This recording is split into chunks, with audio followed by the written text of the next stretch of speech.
सेवावां प्रदान करते ने। Second location lost hill travel center 14814 एलोम street lost hills. Phone number 661 797 2354।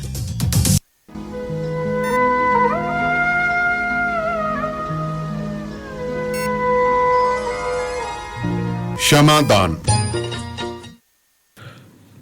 Radio Punjab today सुन रहे सारे श्रोतिਆਂ ਦਾ मैं दलबीर बराड़ स्वागत करदा जी ते हाज़र हाँ प्रोग्राम क्षमादान लैके। अज अप्रैल महीने की 20 तरीक है जी ते दिन है वीरवार ते समा हो गया जी शाम के 6:30 का। ते तुसी इस वक्त रेडियो पंजाब टुडे के प्रोग्राम क्षमादान विच साडे नाल बठिंडा स्टूडियो तो लाइव जुड़े हुए हो जी। ते ये प्रोग्राम सोमवार तो लैके शुक्रवार हफ्ते के 5 दिन लाइव प्रसारित किया जाता है।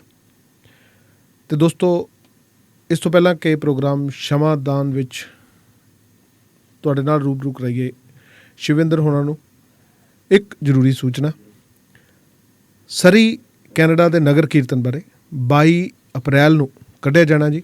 तो लॉकडाउन तो बाद पूरे 4 साल बाद जिहड़ा है लोकां दे विच संगतां दे विच श्रद्धालुओं दे विच बड़ा चाह है।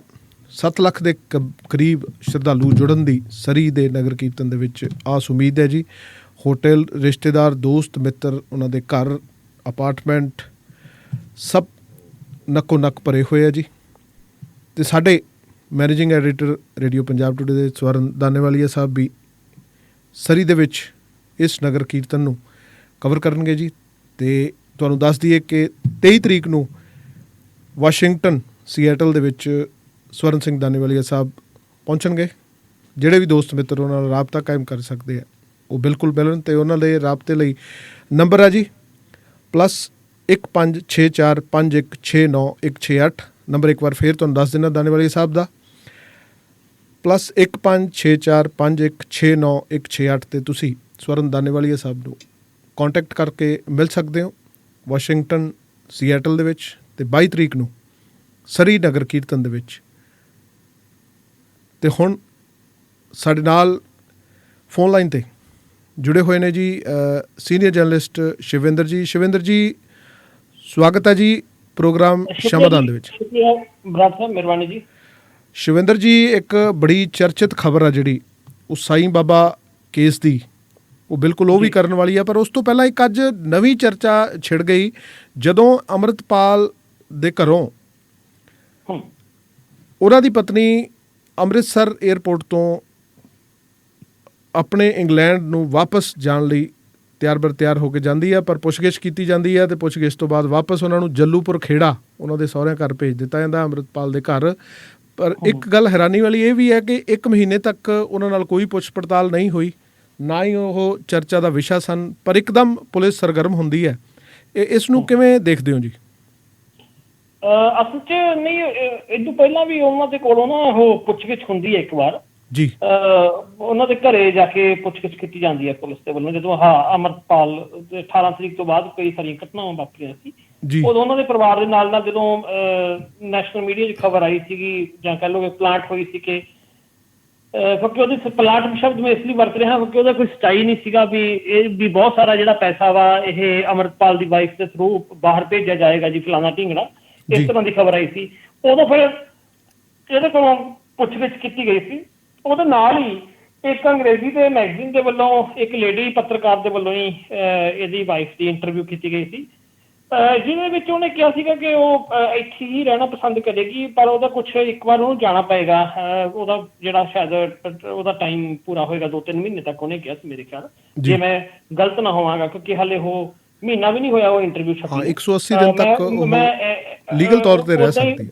ਉਹ ਸ਼ਬਦ ਜਿਹੜਾ ਮੈਂ ਭੁੱਲ ਰਿਹਾ ਹੈਗਾ ਉਸ ਇੰਟਰਵਿਊ ਦੇ ਵਿੱਚ ਜੋ ਉਹਨੇ, ਮੈਂ ਉਹ ਇੰਟਰਵਿਊ ਪੜ੍ਹੀ ਸੀ ਖੁਦ ਵੀ ਉਹਨੇ ਐਂ ਕਿਹਾ ਸੀ ਵੀ ਮੇਰਾ 2 ਮਹੀਨੇ ਬਾਅਦ ਜਾਂ ਮਹੀਨੇ ਬਾਅਦ ਕਿੰਨੇ ਚਿਰ ਬਾਅਦ ਉਹਦਾ ਜਿਹੜਾ 2 ਮਹੀਨੇ ਕਿਹਾ ਸੀ ਵੈਸੇ ਉਹਨੇ ਕਿਉਂਕਿ ਉਹ ਪਹਿਲਾਂ ਹੀ ਜਾ ਰਹੀ ਹੈ ਸ਼ਾਇਦ ਮੇਰੇ ਖਿਆਲ ਵੀ ਜਿੰਨਾ ਚਿਰ ਮਤਲਬ ਵੀ ਮੈਨੂੰ ਜਿਹੜਾ ਇੱਕ ਵਾਰ ਜਾਣਾ ਪਏਗਾ ਫਿਰ ਮੈਂ ਉੱਥੋਂ ਆ ਕੇ ਮੈਂ ਇੱਥੇ ਪਰਮਾਨੈਂਟ ਇੱਥੇ ਹੀ ਰਹੂੰਗੀ, ਉਹਨੇ ਐਂ ਕਿਹਾ ਸੀ। ਫਿਲਹਾਲ ਜਿਹੜੀ ਆਹ ਖਬਰ ਆਈ ਹੈ ਆਪਣੇ ਕੋਲ ਉਹ ਆਈ ਹੈ ਵੀ ਅਮਰਪਾਲ ਦੀ ਜੋ ਵਾਈਫ ਹੈ ਕਿਰਨਦੀਪ ਕੌਰ ਵੀਰਵਾਰ ਨੂੰ ਬਰਤਾਨੀਆ ਜਾਣ ਰਹੀ ਸੀ ਤੇ ਉਹਨੂੰ ਰੋਕਿਆ ਗਿਆ ਤੇ ਕਿਰਨਦੀਪ ਕੌਰ ਨੂੰ ਲੰਮੀ ਪੁੱਛਗਿੱਛ ਤੋਂ ਬਾਅਦ ਅੰਮ੍ਰਿਤਸਰ ਏਅਰਪੋਰਟ ਤੋਂ ਵਾਪਸ ਪਿੰਡ ਭੇਜ ਦਿੱਤਾ ਗਿਆ ਸੋ ਕਿਰਨਦੀਪ ਕੌਰ ਹੈ ਜੋ 11:30 ਵਜੇ ਯੂਕੇ ਦੀ ਏਅਰਪੋਰਟ ਲਈ ਆਈ ਸੀ।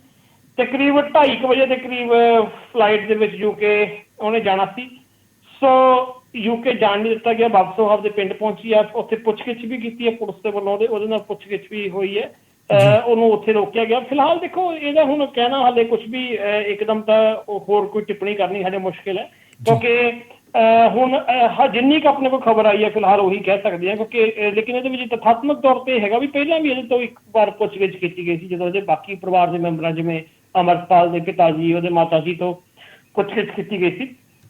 ਉਦੋਂ ਉਹਦੀ ਵਾਈਫ ਤੋਂ ਵੀ ਕੁਝ ਸਵਾਲ ਪੁੱਛੇ ਗਏ ਸੀਗੇ, ਇਹਦੇ ਘਰੇ ਜਾ ਕੇ ਪੁੱਛੇ ਗਏ ਸੀ। ਉਹ ਮੀਡੀਆ ਦੇ ਮੀਡੀਆ 'ਚ ਆਈ ਸੀ, ਆਮ ਹੀ ਵੱਡੇ ਮੀਡੀਆ ਵਿੱਚ, ਨੈਸ਼ਨਲ ਮੀਡੀਆ ਵਿੱਚ ਵੀ ਆਈ ਸੀ। ਤੇ ਉਸ ਤੋਂ ਬਾਅਦ ਵੀ ਦੂਜੀ ਵਾਰ ਇਹ ਚਰਚਾ ਵਿੱਚ ਆਈ ਹੈ ਜਦੋਂ ਇੱਕ ਇੰਗਲਿਸ਼ ਜਿਹੜਾ ਹੈਗਾ ਮੈਗਜ਼ੀਨ ਦੇ ਵੱਲੋਂ, ਉਹ ਵੀ ਲੇਡੀ ਪੱਤਰਕਾਰ ਦੇ ਵੱਲੋਂ ਇਹਦੇ ਨਾਲ ਇੱਕ ਇੰਟਰਵਿਊ ਕੀਤੀ ਗਈ ਸੀ। ਉਹ ਫਿਰ ਉਦੋਂ ਬਾਅਦ ਵਿੱਚ ਫਿਰ ਬਹੁਤ ਸਾਰਿਆਂ ਨੇ ਉਸ ਦੇ ਆਧਾਰ ਦੇ ਉੱਤੇ ਛੋਟੀ ਛੋਟੀ ਵੀਡੀਓ ਬਣਾ ਕੇ ਵੀ ਚਲਾਈਆਂ ਵੀ ਉਹ ਕੀ ਕਹਿ ਰਹੀ ਹੈ ਇੰਟਰਵਿਊ ਦੇ ਵਿੱਚ ਵਗੈਰਾ ਵਗੈਰਾ। ਸੋ ਹੁਣ ਇਹ ਤੀਜੀ ਵਾਰ ਦੁਬਾਰੇ ਫਿਰ ਉਹ ਇਹ ਕਿਰਨਦੀਪ ਕੌਰ ਚਰਚਾ ਦੇ ਵਿੱਚ ਆਈ ਹੈ ਜੀ।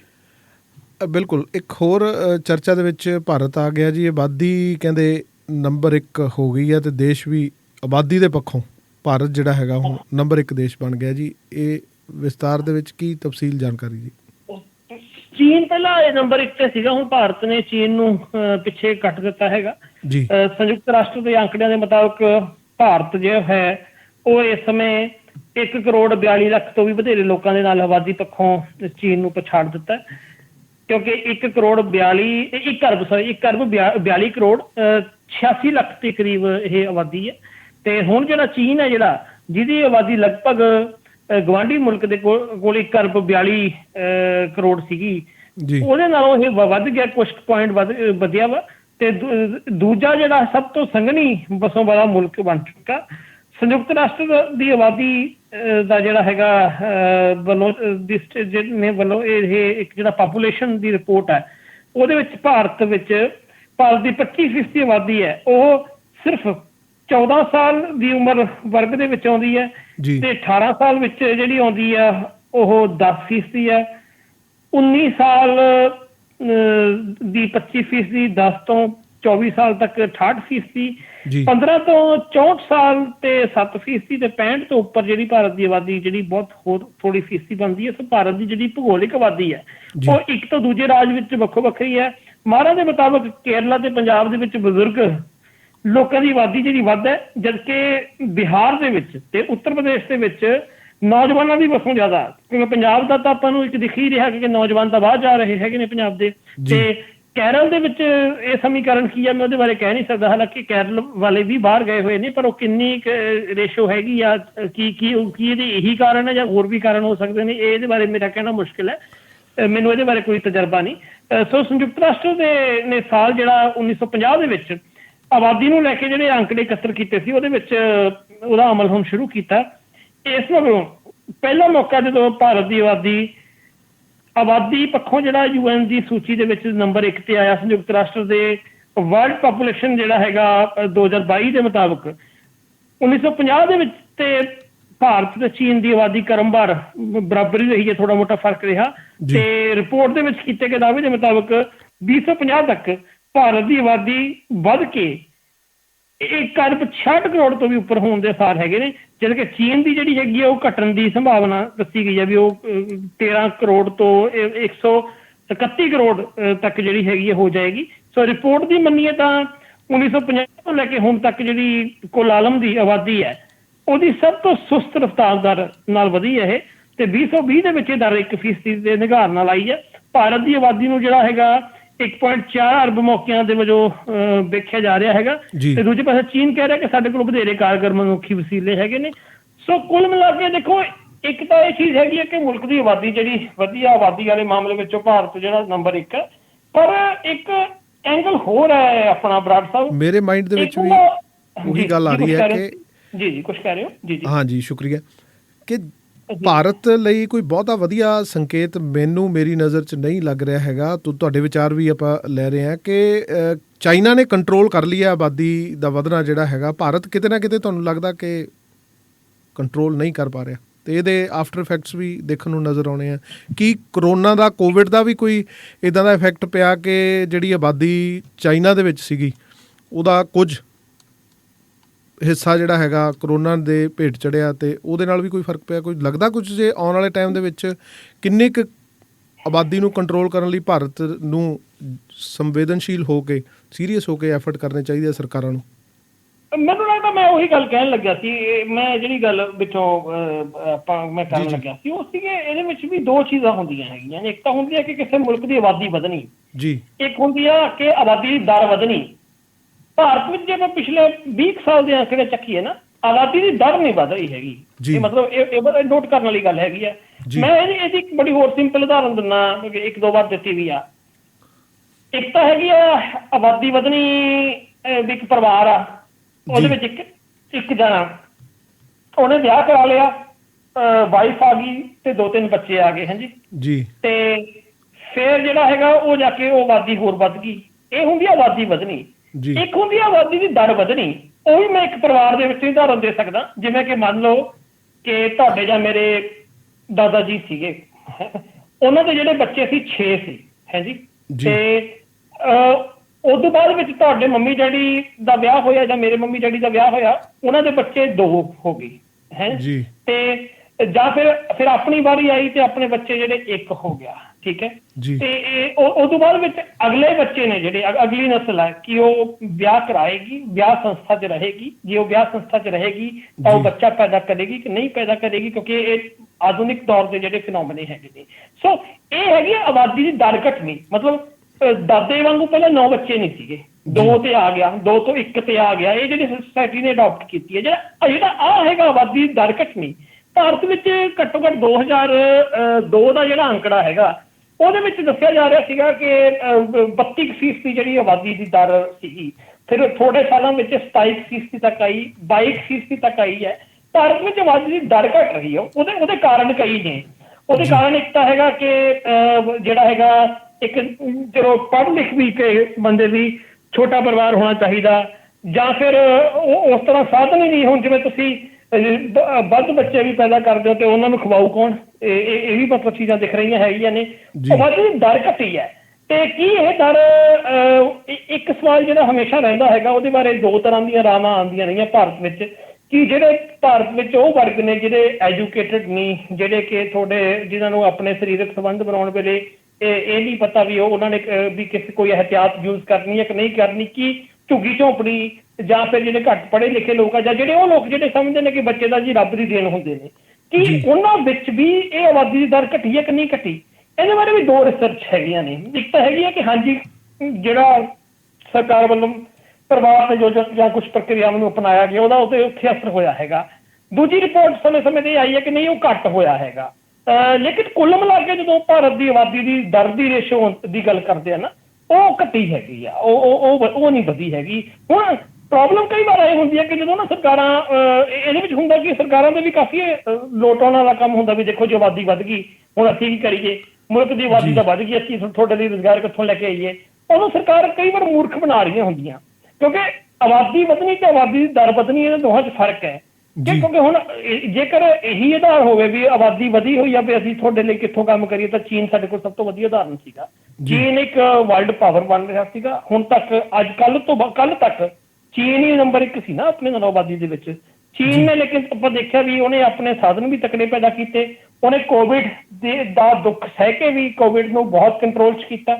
ਭਾਰਤ ਨਾਲੋਂ ਵਧੀਆ ਮਿਸਾਲ ਪੈਦਾ ਕੀਤੀ ਹੈ। ਸੋ ਇੱਕ ਤਾਂ ਇਹ ਚੀਜ਼ ਆ। ਜਿਹੜਾ ਹੁਣ ਤੁਹਾਡਾ ਸਵਾਲ ਸੀ ਉਹ ਮੈਨੂੰ ਲੱਗਦਾ ਕਿ ਉਹਦਾ ਕੋਈ ਬਹੁਤਾ ਫਰਕ ਨਹੀਂ ਪਿਆ ਹੋਣਾ ਵੀ ਚੀਨ ਦੇ ਵਿੱਚ ਕੋਵਿਡ ਨਾਲ ਇੰਨੇ ਬੰਦੇ ਮਰ ਗਏ, ਕਿਉਂਕਿ ਉਹਦਾ ਕਾਰਨ ਕੀ ਹੈ ਕਿ ਜੇ ਆਪਾਂ ਆਏ ਦਿਨ ਦੇਖੀਏ ਭਾਰਤ ਜਾਂ ਚੀਨ ਜਾਂ ਹੋਰ ਮੁਲਕਾਂ ਦੇ ਵਿੱਚ, ਉੱਥੇ ਇੱਕ ਦਿਨ ਦੇ ਵਿੱਚ ਬੱਚੇ ਜੰਮਣ ਦੀ ਵੀ ਰਫਤਾਰ ਆਪਾਂ ਦੇਖੀਏ ਨਾ ਵੀ ਉਹਨੇ ਤਾਂ ਉਹਦੀ ਪੂਰਤੀ ਹੋ ਜਾਂਦੀ ਹੈਗੀ ਹੈ। ਉਹਦੇ ਕਰਕੇ ਨਹੀਂ ਹੋਇਆ ਹੋਣਾ। ਉਹ ਇਹ ਅਸਲ ਜਿਹਦਾ ਨਿਰੰਤਰ ਵਰਤਾਰਾ ਸੀਗਾ ਭਾਰਤ ਵਿੱਚ ਵੀ 1 ਸਕਿੰਟ 'ਚ ਇੰਨੇ ਬੱਚੇ ਜੰਮਦੇ ਨੇ ਜੀ, ਚੀਨ 'ਚ ਇੰਨੇ ਜੰਮਦੇ ਨੇ, ਉਹ ਰੇਸ਼ੋ ਸੀਗੀ। ਮਤਲਬ ਉਹਦੀ ਮੌਤ ਫਿਰ ਇੰਨੀ ਮੌਤ ਦੀ ਰੇਸ਼ੋ ਹੁੰਦੀ ਹੈਗੀ ਆ। ਤੇ ਇਹ ਤਾਂ ਇੱਕ ਜਿਹੜਾ ਲਗਾਤਾਰ ਉਹ ਰੇਸ਼ੋ ਚੱਲਦੀ ਸੀ, ਉਹਦੇ ਆਧਾਰ ਤੇ ਭਾਰਤ ਜਿਹੜਾ ਅੱਗੇ ਨਿਕਲਿਆ ਹੈਗਾ। ਪਰ ਇਹਦੇ ਬਾਰੇ ਜਿਹੜਾ ਇੱਕ ਸਾਇੰਟੀਫਿਕ ਜਿਹੜਾ ਅੰਕੜੇ ਦੀ ਸਾਨੂੰ ਉਮੀਦ ਹੈਗੀ ਹੈ, ਕਿਉਂਕਿ ਜਿਹੜੇ ਵਿਦਵਾਨ ਇਹ ਰਿਸਰਚ ਕਰਦੇ ਨੇ ਕਿ ਭਾਰਤ ਵਿੱਚ ਆਬਾਦੀ ਦੀ ਦਰ ਕਿੰਨੀ ਹੈ, ਜਦੋਂ ਉਹ ਅੰਕੜੇ ਸਾਡੇ ਸਾਹਮਣੇ ਆਉਣਗੇ ਉਹ ਥੋੜਾ ਜਿਹਾ ਸਾਨੂੰ ਜਿਹੜਾ ਹੋਰ ਕਲੀਅਰ ਕਰਨਗੇ, ਕਿਉਂਕਿ ਉਹਦੀ ਹਾਲੇ ਵੇਟ ਕਰ ਰਹੇ ਹਾਂ ਆਪਾਂ। ਜੀ ਬਿਲਕੁਲ। ਦੂਸਰੀ ਚਰਚਿਤ ਖਬਰ ਰਹੀ ਹੈ ਜਿਹੜੀ ਨੈਸ਼ਨਲ ਪੱਧਰ 'ਤੇ ਜੀ, ਰਾਸ਼ਟਰੀ ਪੱਧਰ 'ਤੇ, ਉਹ ਅਤੀਕ ਅਹਿਮਦ ਦਾ ਮਸਲਾ ਜਿਹੜਾ ਹੈਗਾ ਉਹ ਤੁਹਾਨੂੰ ਕੀ ਨਜ਼ਰ ਆ ਰਿਹਾ ਕਿ ਜਿਹੜੀ ਨਵੀਂ ਇਨਵੈਸਟੀਗੇਸ਼ਨ ਟੀਮ ਬਣੀ ਹੈ, ਸਿਟ ਬਣੀ ਹੈ, ਉਹ ਉਵੇਂ ਸੀਨ ਕ੍ਰੀਏਟ ਕਰ ਰਹੀ ਹੈ? ਅਤੇ ਉਸ ਤੋਂ ਇਲਾਵਾ ਇਹ ਵੀ ਪਤਾ ਲੱਗਿਆ ਕਿ ਜਿਹੜੇ ਇਹਦੇ ਹੱਤਿਆਰੇ ਨੇ ਉਹਨਾਂ ਨੇ ਪੂਰਾ ਪੱਤਰਕਾਰ ਵਾਲੀ ਕੋਸ਼ਿਸ਼ ਕੀਤੀ ਹੈ, ਸਵੇਰ ਤੋਂ ਹੀ ਪਿੱਛੇ ਲੱਗੇ ਹੋਏ ਸੀ ਕਹਿੰਦੇ ਇਹਨਾਂ ਦੇ। ਅਤੇ ਇਹਦੇ ਵਿੱਚ ਹੁਣ ਤਾਜ਼ਾ ਮਾਮਲਾ ਕਿੱਧਰ ਨੂੰ ਜਾ ਰਿਹਾ ਲੱਗਦਾ ਤੁਹਾਨੂੰ ਜੀ, ਅਤੀਕ ਕਤਲ ਮਾਮਲਾ? ਹੁਣ ਤਾਂ ਜਿਹੜੀ ਚੀਜ਼ ਆ ਰਹੀ ਹੈ ਅਤੀਕ ਕੁਮਾਰੇ ਮਾਮਲੇ ਵਿੱਚ, ਇੱਕ ਤਾਂ ਅਤੀਕ ਵਾਲੇ ਮਾਮਲੇ ਤੋਂ ਉਹਦੇ ਭਰਾ ਦੇ ਕਤਲ ਦੇ ਮਾਮਲੇ ਵਿੱਚ ਜਿਹੜਾ ਹੈਗਾ 5 ਪੁਲਿਸ ਮੁਲਾਜ਼ਮਾਂ ਨੂੰ ਡਿਊਟੀ ਦੇ ਵਿੱਚ ਅਣਗਹਿਲੀ ਲਈ ਮੁਅੱਤਲ ਕੀਤਾ। ਦੂਜੇ ਬੰਨੇ ਕਤਲ ਵਿੱਚ ਜਿਹੜੇ ਹੈਗੇ ਨੇ ਮੁਲਜ਼ਮਾਂ ਨੂੰ ਚੀਫ ਜੁਡੀਸ਼ੀਅਲ ਮੈਜਿਸਟ੍ਰੇਟ ਦੀ ਅਦਾਲਤ ਵਿੱਚ 4 ਦਿਨਾਂ ਲਈ ਪੁਲਿਸ ਹਿਰਾਸਤ ਵਿੱਚ ਭੇਜਿਆ ਗਿਆ। ਮੁਅੱਤਲ ਕੀਤੇ ਗਏ ਜਿਹੜੇ ਮੁਲਾਜ਼ਮ ਨੇ ਉਹਨਾਂ ਦੇ ਵਿੱਚ ਸ਼ਾਹਗੰਜ ਪੁਲਿਸ ਸਟੇਸ਼ਨ ਦੀ ਅਸੀਂ ਗੱਲ ਕਰੀਏ ਤੇ ਉਹਦੇ ਇੰਚਾਰਜ ਅਸ਼ਵਨੀ ਕੁਮਾਰ ਵੀ ਹੋ ਗਏ, ਤੇ ਹੋਰਨਾਂ ਜੋ ਹੈਗੇ ਨੇ ਮੁਲਾਜ਼ਮ ਉਹਦੇ ਵਿੱਚ ਵੀ ਸਬ ਇੰਸਪੈਕਟਰ ਨੇ ਤੇ 3 ਜਿਹੜੇ ਹੈਗੇ ਕਾਂਸਟੇਬਲ ਸ਼ਾਮਲ ਨੇ। ਇਹ ਕਾਰਵਾਈ ਵਿਸ਼ੇਸ਼ ਜਾਂਚ ਟੀਮ ਦੀ ਰਿਪੋਰਟ ਦੇ ਅਮਲ ਦੇ ਵਿੱਚ ਜਿਹੜਾ ਹੈਗਾ ਲਿਆਂਦੀ ਗਈ ਹੈਗੀ ਹੈ। ਫਿਲਹਾਲ ਪਹਿਲਾਂ ਜਿਹੜਾ ਤਿੰਨੋਂ ਜਿਹੜੇ ਨੇ ਮੁਲਜ਼ਮ, ਜਿਵੇਂ ਲਵਲੇਸ਼ ਹੋ ਗਿਆ, ਤਿਵਾੜੀ ਮੋਹਿਤ ਹੋ ਗਿਆ, ਅਰੁਣ ਹੋ ਗਿਆ, ਇਹਦੇ ਵਿੱਚੋਂ ਮੋਹਿਤ ਦਾ ਤਾਂ ਸ਼ਾਇਦ ਲਵਲੇਸ਼ ਦਾ ਤਾਂ ਪਤਾ ਲੱਗਿਆ ਸੀ ਵੀ ਉਹ ਬਜਰੰਗ ਦਲ ਦੇ ਨਾਲ ਜੁੜਿਆ ਹੋਇਆ। ਉਹ ਮੈਂ ਪਿਛਲੇ ਪ੍ਰੋਗਰਾਮ ਦੱਸਿਆ ਸੀ, ਜਿਹੜਾ ਯੂਪੀ ਦੇ ਪੱਤਰਕਾਰ ਹੈਗੇ ਨੇ ਸ਼ਰਤ ਪ੍ਰਧਾਨ, ਉਹਨਾਂ ਨੇ ਇਹਦੇ ਬਾਰੇ ਆਪਣਾ ਖੁਲਾਸਾ ਵੀ ਕੀਤਾ ਸੀ। ਸੋ ਇਹਨਾਂ ਨੂੰ ਜਿਹੜਾ ਕੱਲ੍ਹ ਸੁਰੱਖਿਆ ਦੇ ਵਿੱਚ ਤੇ ਪਹਿਰੇ ਵਿੱਚ ਅਦਾਲਤ ਵਿੱਚ ਪੇਸ਼ ਕੀਤਾ ਗਿਆ ਸੀ, ਜਿੱਥੇ ਪੁਲਿਸ ਨੇ 7 ਦਿਨਾਂ ਦੇ ਰਿਮਾਂਡ ਇਹਨਾਂ ਦਾ ਮੰਗਿਆ ਤੇ ਸਰਕਾਰੀ ਐਡਵੋਕੇਟ ਗੁਲਾਬ ਚੰਦਰ ਅਗਨੀਹੋਤਰੀ ਦਾ ਕਹਿਣਾ ਕਿ ਅਦਾਲਤ ਨੇ ਇਹਨਾਂ ਨੂੰ 4 ਦਿਨਾਂ ਦੀ ਪੁਲਿਸ ਰਿਮਾਂਡ ਵਿੱਚ ਭੇਜਿਆ। ਸੋ ਅਤੀਕ ਅਹਿਮਦ ਤੇ ਉਹਦੇ ਭਰਾ ਨੂੰ ਇਹ ਸ਼ਨੀਚਰਵਾਰ ਨੂੰ ਇਹ ਕਤਲ ਹੋਏ ਸੀ ਕਿ ਜਦੋਂ ਉਹ ਪੁਲਿਸ ਦੇ ਵੱਲੋਂ ਚੈੱਕਅਪ ਲਈ ਜਾ ਰਹੇ ਸੀ। ਤੇ ਉਹਦੇ ਵਿੱਚ ਆਪਾਂ ਪਿਛਲੇ ਪ੍ਰੋਗਰਾਮ 'ਚ ਵੀ ਦੱਸਿਆ ਸੀ ਵੀ ਕਿਵੇਂ ਪੁਲਿਸ ਦੀ ਭੂਮਿਕਾ ਬਹੁਤ ਸ਼ੱਕੀ ਰਹੀ ਹੈ, ਕਿਉਂਕਿ ਜਦੋਂ ਉਹਨਾਂ ਨੇ ਪੱਤਰਕਾਰ ਦੇ ਭੇਸ 'ਚ ਆਇਆ ਹੋਇਆਂ ਨੇ ਗੋਲੀ ਚਲਾਉਣ ਦੀ ਕੋਸ਼ਿਸ਼ ਕੀਤੀ ਨਾ, ਤਾਂ ਪੁਲਿਸ ਜਿਹੜੀ ਸੀਗੀ ਉਹਨਾਂ ਨੂੰ ਕਾਊਂਟਰ ਕਰਨ ਲਈ ਦੀ ਜਗ੍ਹਾ, ਬਚਾਉਣ ਦੀ ਜਗ੍ਹਾ, ਦੁਸ਼ਮਣ ਨੂੰ ਜਿਹੜਾ ਕਾਊਂਟਰ ਕਰਨ ਦੀ ਜਗ੍ਹਾ ਆਪ ਪਿੱਛੇ ਹਟਦੀ ਹੋਈ ਦਿਖਾਈ ਦਿੰਦੀ ਹੈ, ਜਿਵੇਂ ਉਹ ਕਤਲ ਕਰਨ ਵਾਲਿਆਂ ਨੂੰ ਰਾਹ ਦਿੰਦੀ ਹੋਵੇ ਵੀ ਭਾਈ ਲੋਕ ਆਪਦਾ ਕੰਮ ਕਰ ਲਓ ਤੁਸੀਂ। ਜੀ ਇਹਦੇ ਵਿੱਚ ਜਿਹੜੀ ਯੂਪੀ ਸਰਕਾਰ ਦੀ ਤੁਹਾਨੂੰ ਕੀ ਲੱਗਦਾ ਕਿ ਇਹਦੇ ਜਿਹੜੇ ਜਿੰਨੇ ਕੁ ਇਹਨਾਂ ਨੇ 5, 4 ਜਾਂ 15 ਜਿੰਨੇ ਕੁ ਪੁਲਿਸ ਮੁਲਾਜ਼ਮ ਉੱਥੇ ਲੱਗੇ ਹੋਏ ਸੀ, ਉਹ ਸ਼ਿਵਿੰਦਰ ਜੀ ਕਿਸੇ ਨਾ ਕਿਸੇ ਅਫਸਰ ਦੇ ਕਹਿਣ 'ਤੇ ਹੀ ਜਿਹੜਾ ਹੈਗਾ ਉਹਨਾਂ ਨੇ ਇਹ ਪ੍ਰਕਿਰਿਆ ਦੇ ਵਿੱਚ ਡਿਊਟੀ ਨਿਭਾਈ ਹੋਣੀ ਹੈ, ਤਾਂ ਕੀ ਅਫਸਰਾਂ ਦੇ ਵਿੱਚ ਵੀ ਉੱਪਰ ਵੀ ਗਾਜ ਗਿਰਨ ਦੀ ਸੰਭਾਵਨਾ ਲੱਗਦੀ ਆ ਭਵਿੱਖ ਦੇ ਵਿੱਚ ਤੁਹਾਨੂੰ? ਮੈਂ ਪਿਛਲੇ ਪ੍ਰੋਗਰਾਮ 'ਚ ਗਿਆ ਸੀ ਵੀ ਜੇ ਤਾਂ ਇਹ ਜਿਹੜੀ ਜਾਂਚ ਹੈ ਜਿਵੇਂ ਹੁਣ ਦਿੱਤੀ ਵੀ ਯੂਪੀ ਪੁਲਿਸ ਨੂੰ ਆ, ਯੂਪੀ ਸਰਕਾਰ ਨੂੰ ਆ, ਯੂਪੀ ਸਰਕਾਰ ਦੇ ਅੰਡਰ ਆਊਗੀ, ਫਿਰ ਇਹਦੇ ਤੋਂ ਇਮਾਨਦਾਰੀ ਦੀ ਆਸ ਘੱਟ ਹੈਗੀ ਹੈ ਜੀ। ਕਿਉਂਕਿ ਉਹਦਾ ਕਾਰਨ ਕੀ ਹੈ ਕਿ ਯੂਪੀ ਦੀ ਯੋਗੀ ਹਕੂਮਤ ਆ, ਉਹ ਪਹਿਲਾਂ ਹੀ ਇੱਕ ਨਾ ਮਾਨਸਿਕਤਾ ਬਣਾ ਕੇ ਕੰਮ ਕਰ ਰਹੀ ਹੈ ਜੀ। ਜਦੋਂ ਪਿੱਛੇ ਜਿਹੇ ਇਹਦੇ ਕਤਲ ਤੋਂ ਕੁਝ ਦਿਨ ਪਹਿਲਾਂ ਵਿਧਾਨ ਸਭਾ ਦੇ ਵਿੱਚ ਯੋਗੀ ਆਦਿੱਤਿਆਨਾਥ ਕਹਿੰਦਾ ਕਿ ਮੈਂ ਮਿੱਟੀ 'ਚ ਮਿਲਾ ਦਿਆਂਗਾ, ਉਹ ਮਿੱਟੀ 'ਚ ਮਿਲਾਉਣ ਦੀ ਗੱਲ ਇਹਨਾਂ ਦੇ ਬਾਰੇ ਹੀ ਕਹਿ ਰਿਹਾ ਹੈਗਾ। ਉਹ ਜਾਂ ਜਿਹੜੇ ਇਸ ਤਰ੍ਹਾਂ ਦੇ ਮੁਸਲਿਮ ਪਿਛੋਕੜ ਵਾਲੇ ਜਿਹੜੇ ਲੋਕ ਨੇ ਉਹਨਾਂ ਦੀ ਗੱਲ ਕਰ ਰਿਹਾ ਹੈਗਾ। ਸਮੇਂ ਉੱਤੇ ਕਹਿੰਦਾ ਰਿਹਾ ਉਹ ਤਾਂ ਜਿਹੜੇ ਨੋਰਮਲ ਮੁਸਲਮਾਨ ਨੇ ਜੀ ਉਹਨਾਂ ਦੇ ਉੱਤੇ ਵੀ ਬਲਡੋਜ਼ਰ ਕਲਚਰ ਫੇਰਨ ਦੀ ਗੱਲ ਕਰ ਰਿਹਾ ਹੈ। ਜਦੋਂ ਪਹਿਲਾਂ ਹੀ ਇੱਕ ਮਿਥਲਿਆ ਜਾਵੇ ਕਿ ਮੈਂ ਇਹਨਾਂ ਦਾ ਸੱਤਿਆਨਾਸ਼ ਕਰ ਦਿਆਂ, ਤਾਂ ਤੁਸੀਂ ਉਸ ਹੁਕਮਰਾਨ ਦੇ ਕੋਲੋਂ ਭਲਾਈ ਦੀ ਆਸ ਨਹੀਂ ਰੱਖ ਸਕਦੇ ਹੁੰਦੇ, ਤੁਸੀਂ ਇਹ ਆਸ ਨਹੀਂ ਰੱਖ ਸਕਦੇ ਹੁੰਦੇ ਵੀ ਉਹ ਕੁਛ ਚੰਗਾ ਕਰੂਗਾ।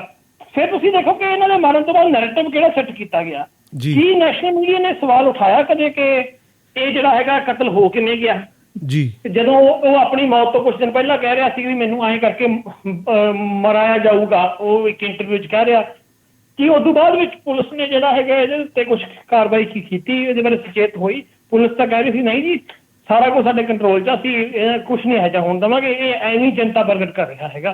ਤੇ ਬੰਦਾ ਕਹਿ ਰਿਹਾ ਹੋਵੇ ਤੇ ਤੁਸੀਂ ਉਹਨੂੰ ਸੀਰੀਅਸ ਨਾ ਲਿਆ ਹੋਵੇ ਤਾਂ ਬਹੁਤ ਸਾਰੇ ਸਵਾਲ ਹੈਗੇ ਨੇ, ਜਿਹੜੇ ਨੇ ਯੂਪੀ ਸਰਕਾਰ ਵੱਲ, ਉੱਥੇ ਦੇ ਪੁਲਿਸ ਪ੍ਰਸ਼ਾਸਨ ਵੱਲ ਹੈ। ਕਿਉਂਕਿ ਦੇਖੋ ਪੁਲਿਸ ਪ੍ਰਸ਼ਾਸਨ ਹੈ, ਆਪਾਂ ਨੂੰ ਪਤਾ ਵੀ ਯੋਗੀ ਸਰਕਾਰ ਦੇ ਤੋਂ ਕਹਿਣੇ ਤੋਂ ਬਾਹਰ ਨਹੀਂ ਹੈਗਾ, ਨਾ ਹੀ ਹੋ ਸਕਦਾ। ਤੇ ਜਦੋਂ ਸੀਏ ਦੇ ਨਾਰਮਲ ਪ੍ਰੋਟੈਸਟ ਚੱਲ ਰਹੇ ਸੀ, ਨਾਰਮਲ ਬੰਦੇ ਜਿਹੜੇ ਆਪਣੇ ਡੈਮੋਕ੍ਰੈਟਿਕ ਰਾਈਟਸ ਦੀ ਵਰਤੋਂ ਕਰ ਰਹੇ ਸੀ, ਉਹਨਾਂ ਨੂੰ ਇੱਕ ਖੁੰਖਾਰ ਅਪਰਾਧੀਆਂ ਵਜੋਂ ਪੇਸ਼ ਕੀਤਾ ਗਿਆ ਯੂਪੀ ਦੇ ਵਿੱਚ। ਐਂ ਪੇਸ਼ ਕੀਤਾ ਗਿਆ ਕਿ ਜਿਵੇਂ ਉਹ ਬਹੁਤ ਹੀ ਕੋਈ ਖਤਰਨਾਕ ਅਪਰਾਧੀ ਹੋਣ। ਸੋ ਇਹ ਸਾਰੀਆਂ ਚੀਜ਼ਾਂ ਅਸੀਂ ਦੇਖੀਆਂ ਜੀ। ਜੋ ਚਿੱਠੀਆਂ ਸੀਲਬੰਦ ਲਿਫਾਫੇ ਵਾਲੀਆਂ ਦਾ ਜ਼ਿਕਰ ਜਿਹੜਾ ਹੈਗਾ ਪਿਛਲੇ 2 ਦਿਨਾਂ ਤੋਂ ਹੋ ਰਿਹਾ ਕਿ ਇੱਕ ਮਾਨਯੋਗ ਚੀਫ ਜਸਟਿਸ ਆਫ ਇੰਡੀਆ ਨੂੰ ਗਈ ਹੋਈ ਹੈ, ਇੱਕ ਯੋਗੀ ਆਦਿੱਤਿਆਨਾਥ ਕੋਲ ਵੀ ਇੱਕ ਚਿੱਠੀ ਗਈ ਹੋਈ ਹੈ। ਉਹ ਚਿੱਠੀ ਦੇ ਵਿੱਚ ਵੀ ਤੁਹਾਨੂੰ ਲੱਗਦਾ ਕਿ ਕੋਈ ਸੂਮੋਟੋ ਨੋਟਿਸ ਜਾਂ ਫਿਰ ਕੋਈ ਆਪਣੇ ਪੱਧਰ 'ਤੇ ਅਦਾਲਤਾਂ ਵੀ ਇਸ ਕੇਸ ਦੇ ਵਿੱਚ ਐਕਟਿਵ ਰੋਲ ਅਦਾ ਕਰਨਗੀਆਂ ਭਵਿੱਖ ਦੇ ਵਿੱਚ? ਜਿਹੜਾ ਚਿੱਠੀ ਹੈ ਨਾ ਉਹਦੇ ਵਿੱਚੋਂ ਕੀ ਇਹੋ ਜਿਹਾ ਚੀਜ਼ ਨਿਕਲੀ ਹੈ ਜਾਂ ਕੀ ਨਿਕਲੂਗੀ ਇਹਦੇ ਬਾਰੇ ਹਲੇ ਨਹੀਂ ਸਾਨੂੰ ਪਤਾ ਹੈਗਾ ਜੀ। ਹੁਣ ਇਹਦੇ ਵਿੱਚ ਵੱਡਾ ਚੀਜ਼ ਇਹੀ ਹੈ ਕਿ ਜਿਹੜੀ ਵੱਡੀ ਅਦਾਲਤ ਆ ਮੁਲਕ ਦੀ ਉਹਨੇ ਤੇ ਲਤਾੜ ਲਾਈ ਹੈ, ਪ੍ਰਸ਼ਾਸਨ ਨੂੰ ਵੀ ਲਾਈ ਹੈ ਤੇ ਇਹਨੂੰ ਯੋਗੀ ਸਰਕਾਰ ਨੂੰ ਵੀ ਲਾਈ ਹੈ। ਪਰ ਹੁਣ ਮਸਲਾ ਇਹ ਹੈਗਾ ਕਿ ਯੋਗੀ ਸਰਕਾਰ ਨੇ ਜਿਹੜਾ ਇੱਕ ਲੋਕਾਂ ਵਿੱਚ ਵੀ ਨਾ, ਇੱਕ ਤਾਂ ਹੁੰਦਾ ਵੀ ਲੋਕਾਂ ਦੇ ਵਿੱਚ ਇੱਕ ਮਾਨਸਿਕਤਾ ਬਣਾ ਦੇਣੀ, ਲੋਕਾਂ ਦੀ ਮਾਨਸਿਕਤਾ ਇਸ ਤਰ੍ਹਾਂ ਦੀ ਬਣਾਈ ਹੋਈ ਹੈ ਵੀ ਐਂ ਕੰਮ ਹੁੰਦੇ ਨੇ, ਆਹ ਐਨਕਾਊਂਟਰ ਕਰਨਾ ਬਹੁਤ ਵਧੀਆ ਗੱਲ ਹੁੰਦੀ ਹੈ, ਬਲਡੋਜ਼ਰ ਚਲਾ ਦੇਣਾ ਬੜੀ ਵਧੀਆ ਗੱਲ ਹੈ, ਤੇ ਇੱਕ ਭਾਈਚਾਰੇ ਨੂੰ ਪੂਰਾ ਦੁਸ਼ਮਣ ਮਿਥਲਿਆ ਜਾਂਦਾ ਉਹ ਵੀ ਹੈ। ਉਹਨੂੰ ਵੀ ਤੁਸੀਂ ਫਿਰ ਜੇਕਰ ਉਹ ਭਾਈਚਾਰੇ ਵਿੱਚੋਂ ਬੰਦਾ ਪਹਿਲਾਂ ਹੀ ਕੋਈ ਗੈਂਗਸਟਰ ਵਗੈਰਾ ਜਾਂ ਗੁੰਡਾ ਵਗੈਰਾ ਰਿਹਾ ਹੋਵੇ ਤਾਂ ਕੰਮ ਹੋਰ ਸੌਖਾ ਹੋ ਜਾਂਦਾ ਹੈਗਾ। ਸੋ ਇਹ ਇੱਕ ਮਾਨਸਿਕਤਾ ਜਿਹੜੀ ਯੂਪੀ 'ਚ ਬਣਾ ਦਿੱਤੀ ਗਈ ਹੈ, ਯੂਪੀ 'ਚ ਨਹੀਂ ਬਲਕਿ ਸਾਡੇ ਪੂਰੇ ਮੁਲਕ 'ਚ ਮਾਨਸਿਕਤਾ ਬਣਾ ਦਿੱਤੀ ਗਈ ਹੈ ਸਾਡੇ ਬਹੁਗਿਣਤੀ ਭਾਈਚਾਰੇ ਦੀ ਕਿ ਦੇਖੋ ਜੀ ਹੁਣ ਜਿਹੜੀ ਉਦਾਹਰਨ ਦੇ ਤੌਰ ਤੇ ਜਿਹੜੀਆਂ ਗੱਲਾਂ ਅੱਜ ਤੋਂ 10 ਸਾਲ ਪਹਿਲਾਂ ਕਰਨ ਵੇਲੇ ਸਾਨੂੰ ਸ਼ਰਮ ਆਉਂਦੀ ਹੁੰਦੀ ਸੀ, ਜਾਂ ਜਦੋਂ ਕੋਈ ਬੰਦਾ ਕਰਦਾ ਸੀ ਉਹਨੂੰ ਅੰਦਰ ਵੜ ਕੇ ਕਹਿੰਦੇ ਹੁੰਦੇ ਸੀ ਕਿ ਭਾਈ ਇਹ ਸ਼ਰੇਆਮ ਨਾਲ ਗੱਲ ਕਰ, ਉਸ ਚੀਜ਼ ਦਾ ਸਮਾਜੀਕਰਨ ਕਰ ਦਿੱਤਾ ਗਿਆ। ਜਾਂ ਤੁਸੀਂ ਇਹ ਕਹਿ ਲਓ ਕਿ ਨਫ਼ਰਤ ਦਾ ਇਸੇ ਤਰ੍ਹਾਂ ਕਤਲੋਗਾਰਤ ਦਾ, ਲਿੰਚਿੰਗ ਦਾ ਸਮਾਜੀਕਰਨ ਕਰ ਦਿੱਤਾ ਗਿਆ, ਇੱਕ ਇਸ ਤਰ੍ਹਾਂ ਦਾ ਸਮਾਜ ਬਣਾ ਦਿੱਤਾ ਗਿਆ ਹੈਗਾ। ਉਹ ਇਹਨਾਂ 10 ਸਾਲਾਂ ਦੇ ਵਿੱਚ 9 ਸਾਲਾਂ ਦੇ ਵਿੱਚ ਪੂਰੇ ਮੁਲਕ ਦੇ ਵਿੱਚ ਇੱਕ ਬਣਿਆ, ਜਿੱਥੇ ਯੋਗੀ ਵਰਗਾ ਸ਼ਾਸਕ ਉੱਥੇ ਬਹੁਤ ਵੱਡੇ ਰੂਪ ਦੇ ਵਿੱਚ ਬਣਿਆ ਹੈਗਾ। ਇਹ ਜਦੋਂ ਇੱਕ ਤੁਸੀਂ ਲੋਕਾਂ ਦੀ ਹੀ ਇਸ ਤਰ੍ਹਾਂ ਦੀ ਭੀੜ ਤਿਆਰ ਕਰ ਦਵੋ ਜਿਹਦੀ ਮਾਨਸਿਕਤਾ ਲਿੰਚਿੰਗ ਵਾਲੀ ਹੋਵੇ, ਉੱਥੇ ਉਹ ਫਿਰ ਡੈਮੋਕ੍ਰੇਸੀ ਲਈ ਵੀ ਇੱਕ ਵੱਡੀ ਵੰਗਾਰ ਹੁੰਦੀ ਹੈ ਤੇ ਨਿਆਇਕ ਸਿਸਟਮ ਲਈ ਵੀ ਵੱਡੀ ਵੰਗਾਰ ਹੁੰਦੀ ਹੈ, ਕਿਉਂਕਿ ਨਿਆਇਕ ਸਿਸਟਮ ਖੜਾ ਹੁੰਦਾ ਲੋਕਤੰਤਰੀ ਮੁਲਕ ਦੇ ਵਿੱਚ ਲੌਜਿਕ ਉੱਤੇ, ਤਰਕ ਉੱਤੇ, ਲੋਕਤੰਤਰੀ ਕਦਰਾਂ ਕੀਮਤਾਂ ਦੇ ਉੱਤੇ, ਇਨਸਾਫ ਦੇ ਉੱਤੇ, ਇਹਦੇ ਨਾਲ ਦੇ ਨਾਲ ਉਹ ਖੜਾ ਹੁੰਦਾ ਵਿਅਕਤੀ ਦੀ ਆਜ਼ਾਦੀ ਦੇ ਉੱਤੇ। ਤੇ ਜਦਕਿ ਜਿਹੜੀਆਂ ਇਹੋ ਜਿਹੀ ਭੀੜ ਖੜੀ ਹੁੰਦੀ ਆ ਫਟਾਫਟ ਫੈਸਲੇ ਕਰਨ ਉੱਤੇ, ਫਿਰਕੂਦਾਰ ਦੇ ਉੱਤੇ, ਨਫ਼ਰਤ ਦੇ ਉੱਤੇ, ਉਹ ਇੱਕ ਬੜੀ ਵੱਡੀ ਚੁਣੌਤੀ ਹੋ ਜਾਂਦੀ ਹੈ। ਬਿਲਕੁਲ, ਜਿਹੜੇ ਸਰਕਾਰੀ ਤੰਤਰ ਦੇ ਨਾਲ ਬਹੁਤੇ ਨੇਤਾ ਜਿਹੜੇ ਜੁੜ ਜਾਂਦੇ ਆ, ਜਿਹਨਾਂ ਕੋਲ ਪਾਵਰ ਆ ਜਾਂਦੀ ਆ, ਉਹ ਕਿੜ ਕੱਢਣ ਲਈ ਜਿਹੜੀ ਹੈਗੀ ਆ ਉਹ ਵੀ ਆਪਦੀ ਕੁਰਸੀ ਦਾ ਇਸਤੇਮਾਲ ਕਰਦੇ ਨਜ਼ਰ ਆਉਂਦੇ ਆ ਆਪਾਂ ਨੂੰ ਜਦੋਂ ਖਬਰਾਂ ਸੁਣਦੇ ਆ। ਅਤੇ ਦੂਜੀ ਗੱਲ ਆ, ਇਹ ਇੱਕ ਚੀਜ਼ ਹੋਰ ਸ਼ਿਵਿੰਦਰ ਜੀ ਨਜ਼ਰ ਨਹੀਂ ਆਉਂਦੀ ਸਮਾਜ ਦੇ ਵਿੱਚ।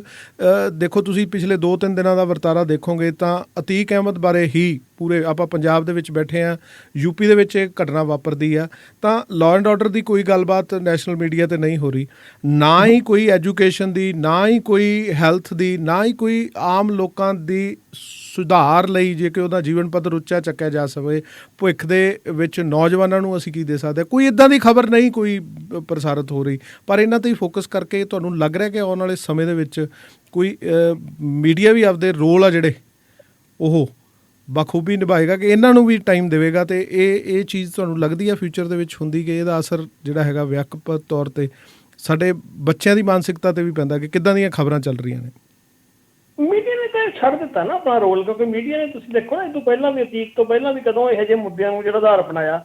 ਸਗੋਂ ਅਤੀਤ ਵਾਲੇ ਮਾਮਲੇ ਵਿੱਚ ਜਿਹੜਾ ਸਵਾਲ ਉੱਠਣੇ ਚਾਹੀਦੇ ਸੀ ਉਹ ਸੀਗਾ ਅਮਨ ਕਾਨੂੰਨ ਦੇ ਮੁੱਦੇ ਤੇ ਪੁਲਿਸ ਦੀ ਭੂਮਿਕਾ ਦੇ ਉੱਤੇ। ਉਹ ਸਵਾਲ ਖਾਰਿਜ ਕਰਕੇ ਸਵਾਲ ਇਹ ਬਣੇ ਹੈਗੇ ਨੇ ਵੀ ਅਤੀਕ ਅਹਿਮਦ ਕਿੱਡਾ ਖਤਰਨਾਕ ਹੁੰਦਾ ਸੀ, ਇਹਨੇ ਕਿਹੜੇ ਵਾਕੇ ਕੀਤੇ ਨੇ, ਇਹ ਕਿੱਡਾ ਜ਼ਾਲਮ ਸੀ, ਇਹ ਫਲਾਨਾ ਸੀ, ਢਿੰਗਰਾ ਸੀ, ਚਾਹੇ ਕੁਛ ਵੀ ਸੀਗਾ, ਪਰ ਉਹਨੂੰ ਸਜ਼ਾ ਦੇਣ ਦਾ ਅਧਿਕਾਰ ਇਹੋ ਜਿਹੇ ਜਿਹੜੇ ਕੁਛ ਲੋਫਰਾਂ ਦੇ ਕੋਲ ਕਿੱਥੋਂ ਆ ਗਿਆ। ਉਹਨੂੰ ਜਿਹੜਾ ਪੁਲਿਸ ਦੀ ਕਸਟਡੀ ਵਿੱਚ ਜਦੋਂ ਮਾਰਿਆ ਜਾਵੇ, ਪੁਲਿਸ ਦੀ ਮੌਜੂਦਗੀ 'ਚ ਜਦੋਂ ਮਾਰਿਆ ਜਾਵੇ ਸਮਝ ਲਓ, ਤਾਂ ਫਿਰ ਉਹ ਸਵਾਲ ਕਿਉਂ ਨਾ ਉੱਠਣ ਪੁਲਿਸ ਕੀ ਕਰ ਰਹੀ ਸੀ? ਕੀ ਹੁਣ ਭੀੜਾਂ ਹੀ ਇਨਸਾਫ ਕਰਨਗੀਆਂ? ਜਦੋਂ ਭੀੜਾਂ ਇਨਸਾਫ ਕਰਨਗੀਆਂ ਉਹ ਫਿਰ ਕਈ ਵਾਰ ਬੜਾ ਇਹੋ ਜਿਹਾ ਵੀ ਇਨਸਾਫ ਕਰਦੀਆਂ ਨੇ ਕਿ ਜਿਹੜਾ ਕਿ ਕਈ ਵਾਰ ਜਿਹਨਾਂ ਨੂੰ ਲੱਗਦਾ ਨਾ ਵੀ ਭੀੜਾਂ ਏਦਾਂ ਹੀ ਇਨਸਾਫ ਕਰਿਆ ਕਰਨ, ਉਹਨਾਂ ਦੇ ਵੀ ਉਲਟ ਚਲਿਆ ਜਾਂਦਾ ਹੈਗਾ ਇਹ, ਕਿਉਂਕਿ ਉਦੋਂ ਅੰਨੇ ਨਿਸ਼ਾਨ ਕੀ ਹੁੰਦੇ ਆ। ਇਹਨੂੰ ਸਮਝਣ ਲਈ ਫਿਰ ਇੱਕ ਆਪਣੇ ਗੁਰਸ਼ਰਨ ਸਿੰਘ ਸੀ ਜਿਹੜੇ ਨਾਟਕਕਾਰ, ਉਹਨਾਂ ਦਾ ਇੱਕ ਨਾਟਕ ਸੀਗਾ ਅੰਨੇ ਨਿਸ਼ਾਨ ਸੀ, ਉਹ ਜ਼ਰੂਰ ਪੜ੍ਹਨਾ ਦੇਖਣਾ ਚਾਹੀਦਾ। ਉਹਦੇ ਵਿੱਚ 47 ਵੇਲੇ ਜਦੋਂ ਰੇਪ ਕਰਦੇ ਨੇ ਵੀ ਮੁਸਲਮਾਨ ਔਰਤਾਂ ਨੂੰ ਲੱਭ ਕੇ ਰੇਪ ਕਰਨਾ ਆਪਾਂ, ਉਹ ਭੁਲੇਖੇ ਨਾਲ ਇੱਕ ਆਪਣੇ ਧਰਮ ਦੀ ਹੀ ਔਰਤ ਨਾਲ ਰੇਪ ਕਰ ਦਿੰਦੇ ਨੇ। ਸੋ ਜਿਹੜੇ ਅੰਨੇ ਨਿਸ਼ਾਨਚੀ ਹੁੰਦੇ ਆ ਉਹ ਫਿਰ ਕਈ ਵਾਰ ਉਲਟੇ ਵੀ ਪੈ ਜਾਂਦੇ ਹੈਗੇ ਨੇ। ਸੋ ਇਸ ਕਰਕੇ ਜਿਹੜੇ ਅੱਜ ਉਸ ਮਾਨਸਿਕਤਾ ਦੇ ਹੱਕ ਦੇ ਵਿੱਚ ਖੜੇ ਨੇ, ਜਿਹੜੇ ਕਹਿੰਦੇ ਨੇ ਕਿ ਜੀ ਇਹ ਬੜੀ ਵਧੀਆ ਮਾਨਸਿਕਤਾ, ਹੀ ਇਨਸਾਫ ਹੋਣਾ ਚਾਹੀਦਾ, ਉਹ ਮਾਨਸਿਕਤਾ ਕਦੇ ਕਦੇ ਉਹਨਾਂ ਨੂੰ ਵੀ ਉਲਟੀ ਪੈ ਸਕਦੀ ਹੈ। ਬਿਲਕੁਲ, ਬੜੇ ਵਧੀਆ ਤਰੀਕੇ ਨਾਲ ਤੁਸੀਂ ਤਫਸੀਲ ਦੇ ਵਿੱਚ ਮਾਨਸਿਕਤਾ ਨੂੰ ਲੈ ਕੇ ਜਿਹੜੀ ਗੱਲ ਮੈਂ ਚਾਹੁੰਦਾ ਸੀਗਾ ਕਿ ਇਹ ਆਪਣੇ ਸਰੋਤਿਆਂ ਤੱਕ ਪਹੁੰਚੇ, ਉਹ ਬੜੇ ਵਧੀਆ ਤਰੀਕੇ ਨਾਲ ਸ਼ਿਵਿੰਦਰ ਜੀ ਤੁਸੀਂ ਜਿਹੜੀ ਇਹ ਗੱਲ ਪਹੁੰਚਾ ਰਹੇ ਹੋ। ਅਤੇ ਅਗਲੀ ਖਬਰ ਵੀ ਜਿਹੜੀ ਹੈਗੀ ਆ ਉਹ ਬੰਬੇ ਹਾਈ ਕੋਰਟ ਤੋਂ ਇੱਕ ਸੁਨੇਹਾ, ਹਾਂ ਪੱਖੀ ਸੁਨੇਹਾ ਆਉਂਦਾ ਸਾਬਕਾ ਪ੍ਰੋਫੈਸਰ GN ਸਾਈਂ ਬਾਬਾ ਦੇ ਹੱਕ ਦੇ ਵਿੱਚ, ਜਿਹਦੇ ਮਾਓਵਾਦੀਆਂ ਨਾਲ ਲਿੰਕ 'ਤੇ ਸ਼ਾਇਦ ਯੂਆਪਾ ਉਹਨਾਂ 'ਤੇ 2014 ਤੋਂ ਲੱਗੀ ਹੋਈ ਸੀ, ਅਤੇ ਹੁਣ ਉਹਨਾਂ ਨੂੰ ਰਿਲੀਜ਼ ਕਰਨ ਦਾ ਆਰਡਰ ਜਿਹੜਾ ਹੈਗਾ ਬੰਬੇ ਹਾਈ ਕੋਰਟ ਦੇ ਰਿਹਾ। ਕੀ ਇਹ ਪੂਰਾ ਮਾਮਲਾ ਸੀਗਾ ਜੀ? ਕਿਵੇਂ ਇੱਕ ਪ੍ਰੋਫੈਸਰ ਜਿਹੜਾ ਹੈਗਾ ਉਹ ਯੂਆਪਾ ਦੀ ਭੇਂਟ ਚੜ੍ਹਦਾ? ਕੀ ਕਹਿਣਾ ਚਾਹੋਗੇ ਇਸ ਬਾਰੇ? ਅਸਲ ਦੇ ਵਿੱਚ ਗੱਲ ਇਹ ਹੈਗੀ ਆ ਆਪਣਾ ਬਰਾੜ ਸਾਹਿਬ ਕਿ GN ਸਾਈਂ ਬਾਬਾ 90% ਦੀ ਵਿਕਲਾਂਗ ਹੈ ਜੀ। ਵੀਲ ਚੇਅਰ ਦੇ ਉੱਤੇ ਉਹ ਬੈਠਾ ਹੋਇਆ ਜੀ, ਤੇ ਅੰਡਾ ਸੈੱਲ ਦੇ ਵਿੱਚ ਹੈ। ਉਹ ਅੰਡਾ ਸੈੱਲ ਤੁਸੀਂ ਜਾਣਦੇ ਹੋ, ਅੰਡੇ ਦੇ ਘਰ ਵਾਲਾ ਹੁੰਦਾ, ਉਹਦੇ ਵਿੱਚ ਹੀ ਤੁਸੀਂ ਸਾਰੀ ਆਪਣੀ ਰੂਟੀਨ ਦੀ ਐਕਟੀਵਿਟੀ ਕਰਨੀ ਹੁੰਦੀ ਹੈ ਜੀ। ਸੋ ਉਹਦੇ ਤੇ ਦੋਸ਼ ਹੈ ਵੀ ਤੂੰ ਤੇਰੇ ਮਾਓਵਾਦੀਆਂ ਨਾਲ ਸੰਬੰਧ ਨੇ, ਮਾਓਵਾਦੀਆਂ ਨਾਲ ਸੰਬੰਧ ਨੇ, ਤੂੰ ਬਹੁਤ ਖੂੰਖਾਰ ਹੈ। ਤੇ ਉਹਦੇ ਘਰੇ ਜਦੋਂ ਉਹਨੂੰ ਫੜਿਆ ਗਿਆ ਸੀ, ਇੱਕ ਤਲਾਸ਼ੀ ਮੁਹਿੰਮ ਤਹਿਤ ਕੁਝ ਇਹੋ ਜਿਹਾ ਦਸਤਾਵੇਜ਼ ਚੀਜ਼ਾਂ ਫੜੀਆਂ ਗਈਆਂ ਸੀਗੀਆਂ। ਬਾਅਦ ਵਿੱਚ ਐਕਟਿਵਿਸਟਾਂ ਨੇ ਕਹਿਣਾ ਸੀਗਾ ਕਿ ਇਹ ਸਾਰਾ ਇੱਕ ਡਰਾਮਾ ਸੀ, ਇਹਦੇ ਵਿੱਚ ਕੋਈ ਵੀ ਦਮ ਨਹੀਂ ਹੈਗਾ, ਇਹ ਸੱਚਾਈ ਨਹੀਂ ਹੈਗੀ।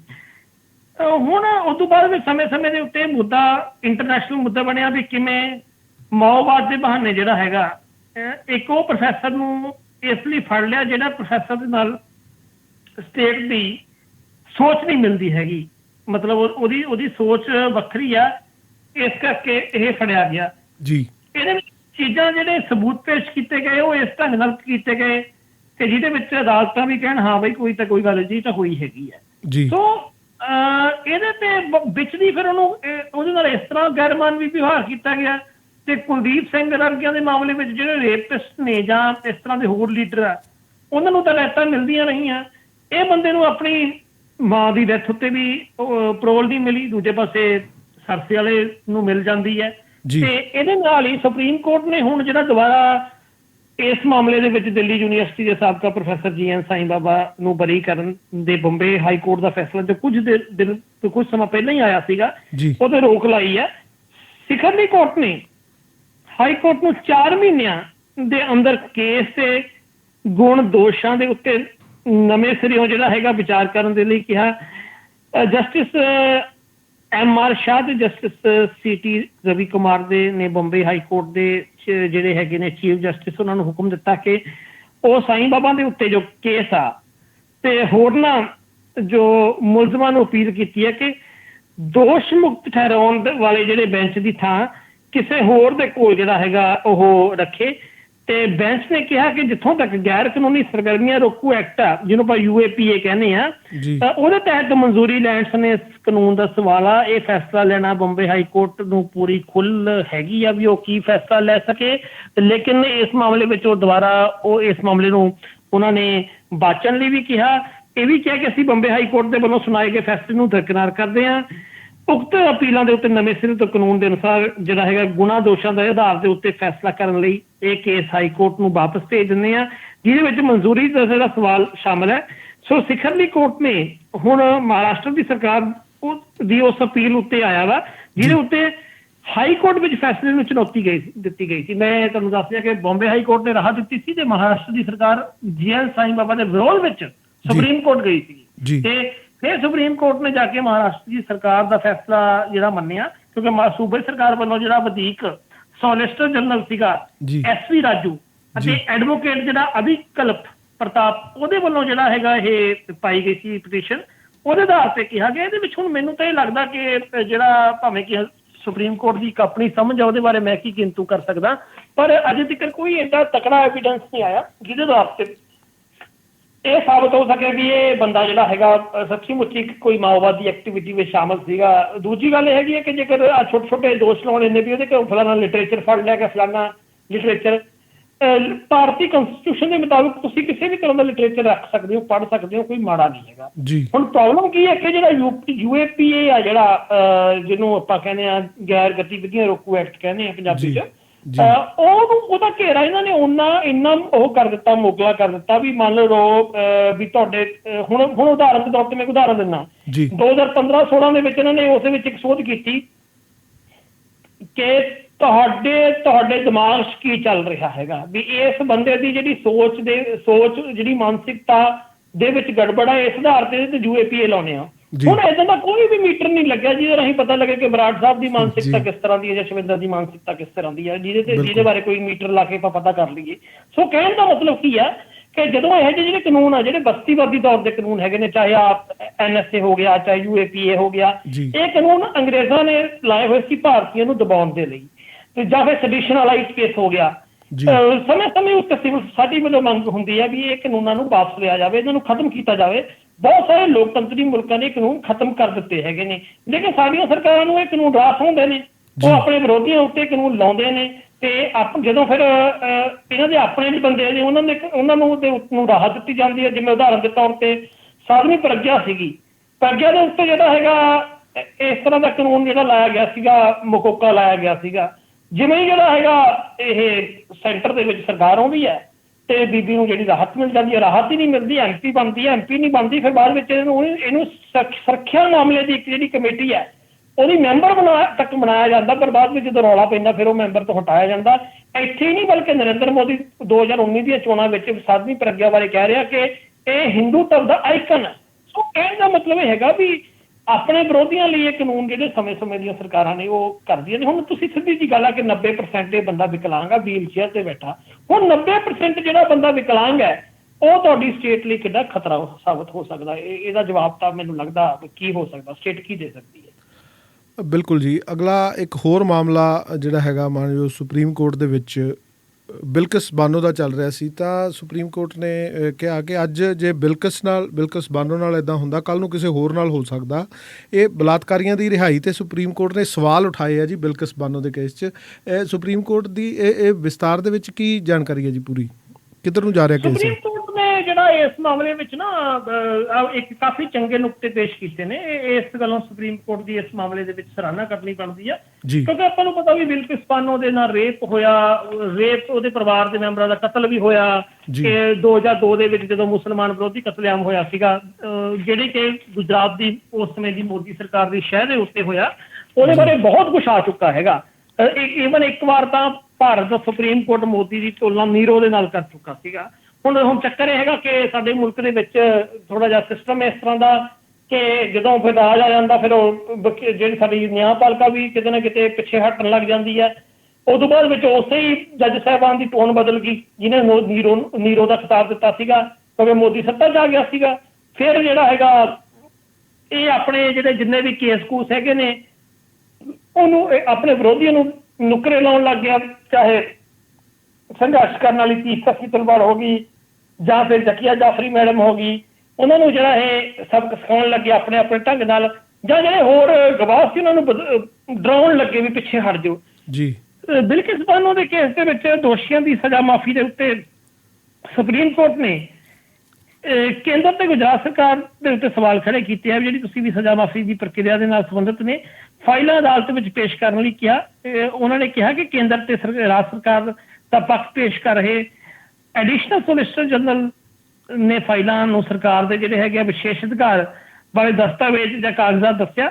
ਸੋ ਫਾਈਲਾਂ ਅਦਾਲਤ ਵਿੱਚ ਦਿਖਾਉਣ ਤੋਂ ਨਾ ਨੁੱਕਰ ਇਹਨਾਂ ਨੇ ਕੀਤੀ ਸੀਗੀ, ਜਦਕਿ ਜਸਟਿਸ MK ਸ਼ਾਹ ਤੇ BV ਨਾਗਰਤਨਾ ਉਹਦੇ ਤੇ ਅਦਾਲਤ ਬੈਂਚ ਨੇ ਕਿਹਾ ਵੀ ਇਸ ਤੋਂ ਕਿਤੇ ਗੰਭੀਰ ਮਾਮਲਿਆਂ ਵਾਲੀਆਂ ਜਿਹੜੀਆਂ ਫਾਈਲਾਂ ਅਦਾਲਤ ਦੇ ਵਿੱਚ ਦਿਖਾਈਆਂ ਜਾ ਚੁੱਕੀਆਂ ਹੈਗੀਆਂ ਨੇ, ਫਿਰ ਇਹਦੇ ਵਿੱਚ ਕੀ ਚੱਕਰ ਆ ਵੀ ਤੁਸੀਂ ਇਹ ਫਾਈਲ ਕਿਉਂ ਨਹੀਂ ਦਿਖਾ ਰਹੇ ਹੈਗੇ। ਨਾਲ ਦੀ ਨਾਲ ਇਹ ਵੀ ਕਿਹਾ ਕਿ ਬੈਂਚ ਨੇ ਟਿੱਪਣੀ ਕੀਤੀ ਕਿ ਸਰਕਾਰ ਨੂੰ ਫਾਈਲਾਂ ਨਾ ਦਿਖਾਈਆਂ ਤਾਂ ਇਹਨੂੰ ਅਦਾਲਤ ਦੀ ਹੱਦ ਤੱਕ ਮੰਨਿਆ ਜਾਏਗਾ, ਸਗੋਂ ਅਜਿਹੇ ਹਾਲਾਤ ਵਿੱਚ ਅਦਾਲਤ ਕਾਗਜ਼ਾਤ ਦੇਖੇ ਬਗੈਰ ਕੁਝ ਨਿਰਣਿਆਂ ਦੇ ਉੱਤੇ ਪਹੁੰਚਣ ਲਈ ਆਜ਼ਾਦ ਹੋਏਗੀ।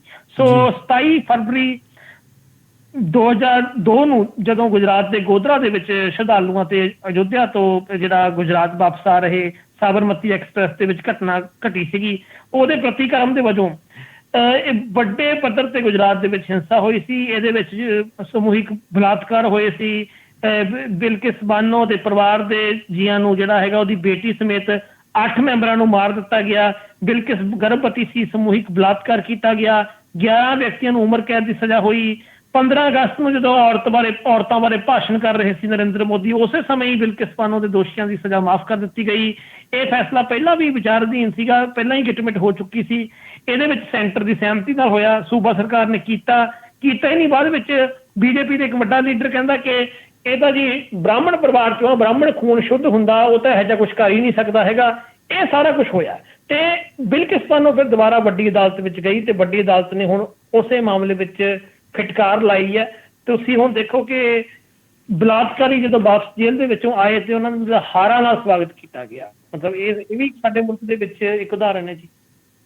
ਬਿਲਕੁਲ ਜੀ, ਹਾਰ ਜਿਹੜੇ ਹੈਗੇ ਆ ਉਹ ਚੰਗੇ ਕੰਮ ਦੇ ਪੈਣੇ ਚਾਹੀਦੇ ਆ, ਪਰ ਰੇਅਰੈਸਟ ਆਫ ਦਾ ਰੇਅਰ ਮਰਡਰਿੰਗ ਇੰਨਾ ਜ਼ਿਆਦਾ ਖਤਰਨਾਕ ਇੱਕ ਜਿਹੜਾ ਹੈਗਾ ਵਾਕਿਆ ਹੋਇਆ ਹੋਵੇ ਤੇ ਉਸ ਦੇ ਵਿੱਚ ਉਹ ਪਰਿਵਾਰ ਜਿਹਦੇ ਉੱਤੇ ਦੁੱਖਾਂ ਦਾ ਕਹਿਰ ਇਹ ਟੁੱਟਿਆ ਤੇ ਇਹ ਬੜੀ ਅਣਮਨੁੱਖੀ ਜੀ ਜਿਹੜੀ ਕਾਰਵਾਈ ਹੈ। ਬਿਲਕੁਲ ਇਹ ਮਾਨਯੋਗ ਸੁਪਰੀਮ ਕੋਰਟ ਵਧਾਈ ਦੀ ਪਾਤਰ ਹੈ ਜੀ। ਤੇ ਅਗਲੀ ਗੱਲ ਹੀਰਾ ਕਾਰੋਬਾਰੀ ਜਤਨ ਦੀ ਹੈ ਜੀ, ਕਿਵੇਂ ਫਰਾਰ ਹੋ ਗਿਆ ਇਹ ਕਹਾਣੀ ਹੈ ਕੀ ਜੀ? ਪਾਰਟੀ ਨੇ ਦੋਸ਼ ਲਾਇਆ ਹੈਗਾ ਅੱਜ ਹੀ ਜੋ ਕਾਂਗਰਸ ਨੇ ਇੱਕ ਸਟੇਟਮੈਂਟ ਦਿੱਤੀ ਹੈ ਕਿ ਅਸਲ ਵਿੱਚ ਇਹਦਾ ਜਿਹੜਾ ਫਰਾਰ ਹੋਣਾ ਵੀ ਆਪਣੇ ਆਪ ਦੇ ਵਿੱਚ ਹੀ ਬਹੁਤ ਜਿਹਨੂੰ ਕਹਿੰਦੇ ਆ ਕਿ ਸਵਾਲ ਖੜੇ ਕਰਦਾ। ਉਹਨਾਂ ਦਾ ਜਿਹੜਾ ਸਵਾਲ ਤਾਂ ਇੱਕ ਵੱਡੇ ਜਿਹੜੇ ਹੈਗੇ ਆ ਘਰਾਣੇ ਵੱਲ ਚਲਾ ਜਾਂਦਾ, ਅੰਬਾਨੀ ਅਡਾਨੀ ਦੇ ਵੱਲ ਅਡਾਨੀ ਵੱਲ ਚਲਾ ਜਾਂਦਾ ਕਿ ਅਡਾਨੀ ਨਾਲ ਜਿਹੜੇ ਸੰਬੰਧ ਆ ਉਹਦੇ ਕਰਕੇ ਹੀਰਾ ਕਾਰੋਬਾਰੀ ਹੈ ਜਤਿਨ ਮਹਿਰਾ ਉਹਨੂੰ ਦੇਸ਼ ਦੇ ਵਿੱਚੋਂ ਭਜਾਉਣ ਦੇ ਵਿੱਚ ਮਦਦ ਮਿਲੀ ਹੈ। ਸੋ ਇਹਦੇ ਵਿੱਚ ਜਿਹੜਾ ਹੈਗਾ ਭਗੌੜਾ ਕਾਰੋਬਾਰੀ ਜਤਿਨ ਮਹਿਰਾ ਦੇ ਬੇਟੇ ਸੂਰਜ ਦੀ ਵਿਆਹ ਸੀ ਗੌਤਮ ਅਡਾਨੀ ਦੇ ਵੱਡੇ ਭਾਈ ਵਿਨੋਦ ਅਡਾਨੀ ਦੀ ਬੇਟੀ ਦੇ ਨਾਲ ਹੋਈ ਹੈ। ਤੇ ਕਾਂਗਰਸ ਨੇ ਜਿਹੜਾ ਹੈਗਾ ਮੋਦੀ ਸਰਕਾਰ ਦੇ ਨੂੰ ਕਿਹਾ ਕਿ ਦੋਸ਼ ਲਾਇਆ ਵੀ ਭਾਈ ਇਹਦੇ ਵਿੱਚ ਸਾਡੀ ਮਿਲੀ ਭੁਗਤ ਹੈਗੀ ਆ ਤੇ ਮੇਰਾ ਦੇ ਉੱਤੇ ਜਿਹੜਾ ਹੈਗਾ ਕਈ ਸਾਰੇ ਸ਼ੇਲ ਕੰਪਨੀਆਂ ਹੋ ਗਈਆਂ, ਉਹਦੇ ਮਾਧਿਅਮ ਰਾਹੀਂ ਅਡਾਨੀ ਸਮੂਹ ਦੇ ਨਾਲ ਵਪਾਰ ਕਰਨ ਦਾ ਦੋਸ਼ ਹੈ। ਕਾਂਗਰਸ ਨੇ ਸਵਾਲ ਉਠਾਇਆ ਕਿ ਵੱਡੇ ਖੁਲਾਸੇ ਤੋਂ ਬਾਅਦ CBI ਤੇ ਹੋਰ ED ਕੀ ਕਰ ਰਹੇ ਹੈਗੇ ਨੇ। ਹੁਣ ਅਸਲ 'ਚ ਕਹਾਣੀ ਇਹ ਹੈਗੀ ਹੈ ਕਿ ਜਿਹੜਾ ਆਪਣੇ ਆਪ ਨੂੰ ਕੱਟੜ ਇਮਾਨਦਾਰ ਬੀਜੇਪੀ ਕਹਿੰਦੀ ਹੈ ਵੀ ਕੱਟੜ ਇਮਾਨਦਾਰ ਆ, ਵੈਸੇ ਉਹ ਕਾਫੀ ਇਮਾਨਦਾਰੀ ਦੀ ਪੋਲ ਤਾਂ ਸਤਪਾਲ ਮਲਿਕ ਹੁਣੇ ਖੋਲ ਚੁੱਕੇ ਹੈਗੇ ਨੇ। ਪਰ ਇਹਦੇ ਵਿੱਚ ਜੋ ਦੇਖਣ ਵਾਲੀ ਗੱਲ ਇਹ ਹੈਗੀ ਹੈ ਕਿ ਇਹ ਨਾ ਜਿਹੜੇ ਵੱਡੇ ਪੱਧਰ ਦਾ ਫਰਜ਼ੀਵਾੜਾ, ਜਦੋਂ ਮੁਲਕ ਦੇ ਵਿੱਚ ਕੋਈ ਸੁਤੰਤਰ ਜਾਂਚ ਹੋਊਗੀ ਉਦੋਂ ਪਤਾ ਲੱਗੂਗਾ ਵੀ ਮੁਲਕ ਨੂੰ ਪਿਛਲੇ 8-9 ਸਾਲਾਂ ਦੇ ਵਿੱਚ ਕਿੱਡਾ ਵੱਡਾ ਮਾਂਜਾ ਮਾਰਿਆ ਗਿਆ ਹੈਗਾ ਇਹਨਾਂ ਲੋਕਾਂ ਦੇ ਵੱਲੋਂ। ਕਿਉਂਕਿ ਸਮੇਂ-ਸਮੇਂ ਤੇ ਰਿਪੋਰਟਸ ਆਉਂਦੀਆਂ ਰਹੀਆਂ ਜਦੋਂ ਨੋਟਬੰਦੀ ਦਾ ਦੌਰ ਸੀ, ਆਪਣੇ ਸਭ ਦੀ ਜੇਬ ਦੇ ਵਿੱਚ ਪੈਸੇ ਮੁੱਕੇ ਹੋਏ ਸੀ ਤਾਂ ਅਮਿਤ ਸ਼ਾਹ ਦੇ ਮੁੰਡੇ ਦੀ ਕਾਰੋਬਾਰ ਵੱਧ ਰਿਹਾ ਸੀਗਾ। ਰੋਹਿਣੀ ਸਿੰਘ ਨੇ ਬਹੁਤ ਅੱਛੀ ਰਿਪੋਰਟ ਉਦੋਂ ਲਿਆਂਦੀ ਸੀਗੀ ਕੱਢ ਕੇ ਵੀ ਕਿਵੇਂ ਅਮਿਤ ਸ਼ਾਹ ਦੇ ਮੁੰਡੇ ਦੀ ਕਮਾਈ ਦੁੱਗਣੀ ਤਿੱਗਣੀ ਹੋ ਰਹੀ ਹੈ। ਸਰਕਾਰ ਜਵਾਬ ਦੇਣ ਦੀ ਥਾਂ ਦੇ ਉੱਤੇ ਉਸ ਪੱਤਰਕਾਰ ਉੱਤੇ ਤੇ ਉਸ ਮੀਡੀਆ ਅਦਾਰੇ ਉੱਤੇ ਜਿਹਨੇ ਰਿਪੋਰਟ ਛਾਪੀ ਸੀ ਉਹਦੇ ਤੇ ਸੈਂਕੜੇ ਕਰੋੜ ਦਾ ਮਾਨਹਾਨੀ ਦਾ ਮੁਕੱਦਮਾ ਕਰਦੀ ਹੈਗੀ ਆ। ਇਸ ਤਰ੍ਹਾਂ ਮਤਲਬ ਇੱਕ ਵੱਡਾ ਜਿਹੜਾ ਫਰਜ਼ੀਵਾੜਾ ਹੈਗਾ, ਨੋਟਬੰਦੀ ਆਪਣੇ ਆਪ 'ਚ ਹੀ ਵੱਡਾ ਫਰਜ਼ੀਵਾੜਾ ਸੀਗਾ ਤੇ ਉਹਦੇ ਉੱਤੇ ਜਿਹੜਾ ਉਹ ਫਿਰ ਉਹਨੂੰ ਮਿੱਟੀ ਪਾਉਣ ਦੇ ਲਈ ਕਈ ਸਾਰੀਆਂ ਕਹਾਣੀਆਂ ਬਣਾਈਆਂ ਜਾਂਦੀਆਂ ਨੇ। ਸੋ ਹੁਣ ਕਿਵੇਂ ਜਿਹੜੇ ਵੱਡੇ ਘਰਾਣੇ ਨੇ ਉਹਨਾਂ ਨੂੰ ਮੁਲਕ ਦੇ ਵਿੱਚੋਂ ਭਜਾਉਣ ਦੇ ਵਿੱਚ ਹੁਣ ਦੇਖੋ ਉਹ ਤਾਂ ਕੋਈ ਭੱਜ ਨਹੀਂ ਸਕਦਾ, ਜੇ ਹੁਕੂਮਤ ਚਾਹੇ ਤਾਂ ਕਿਵੇਂ ਭੱਜ ਲੂਗਾ ਬੰਦਾ।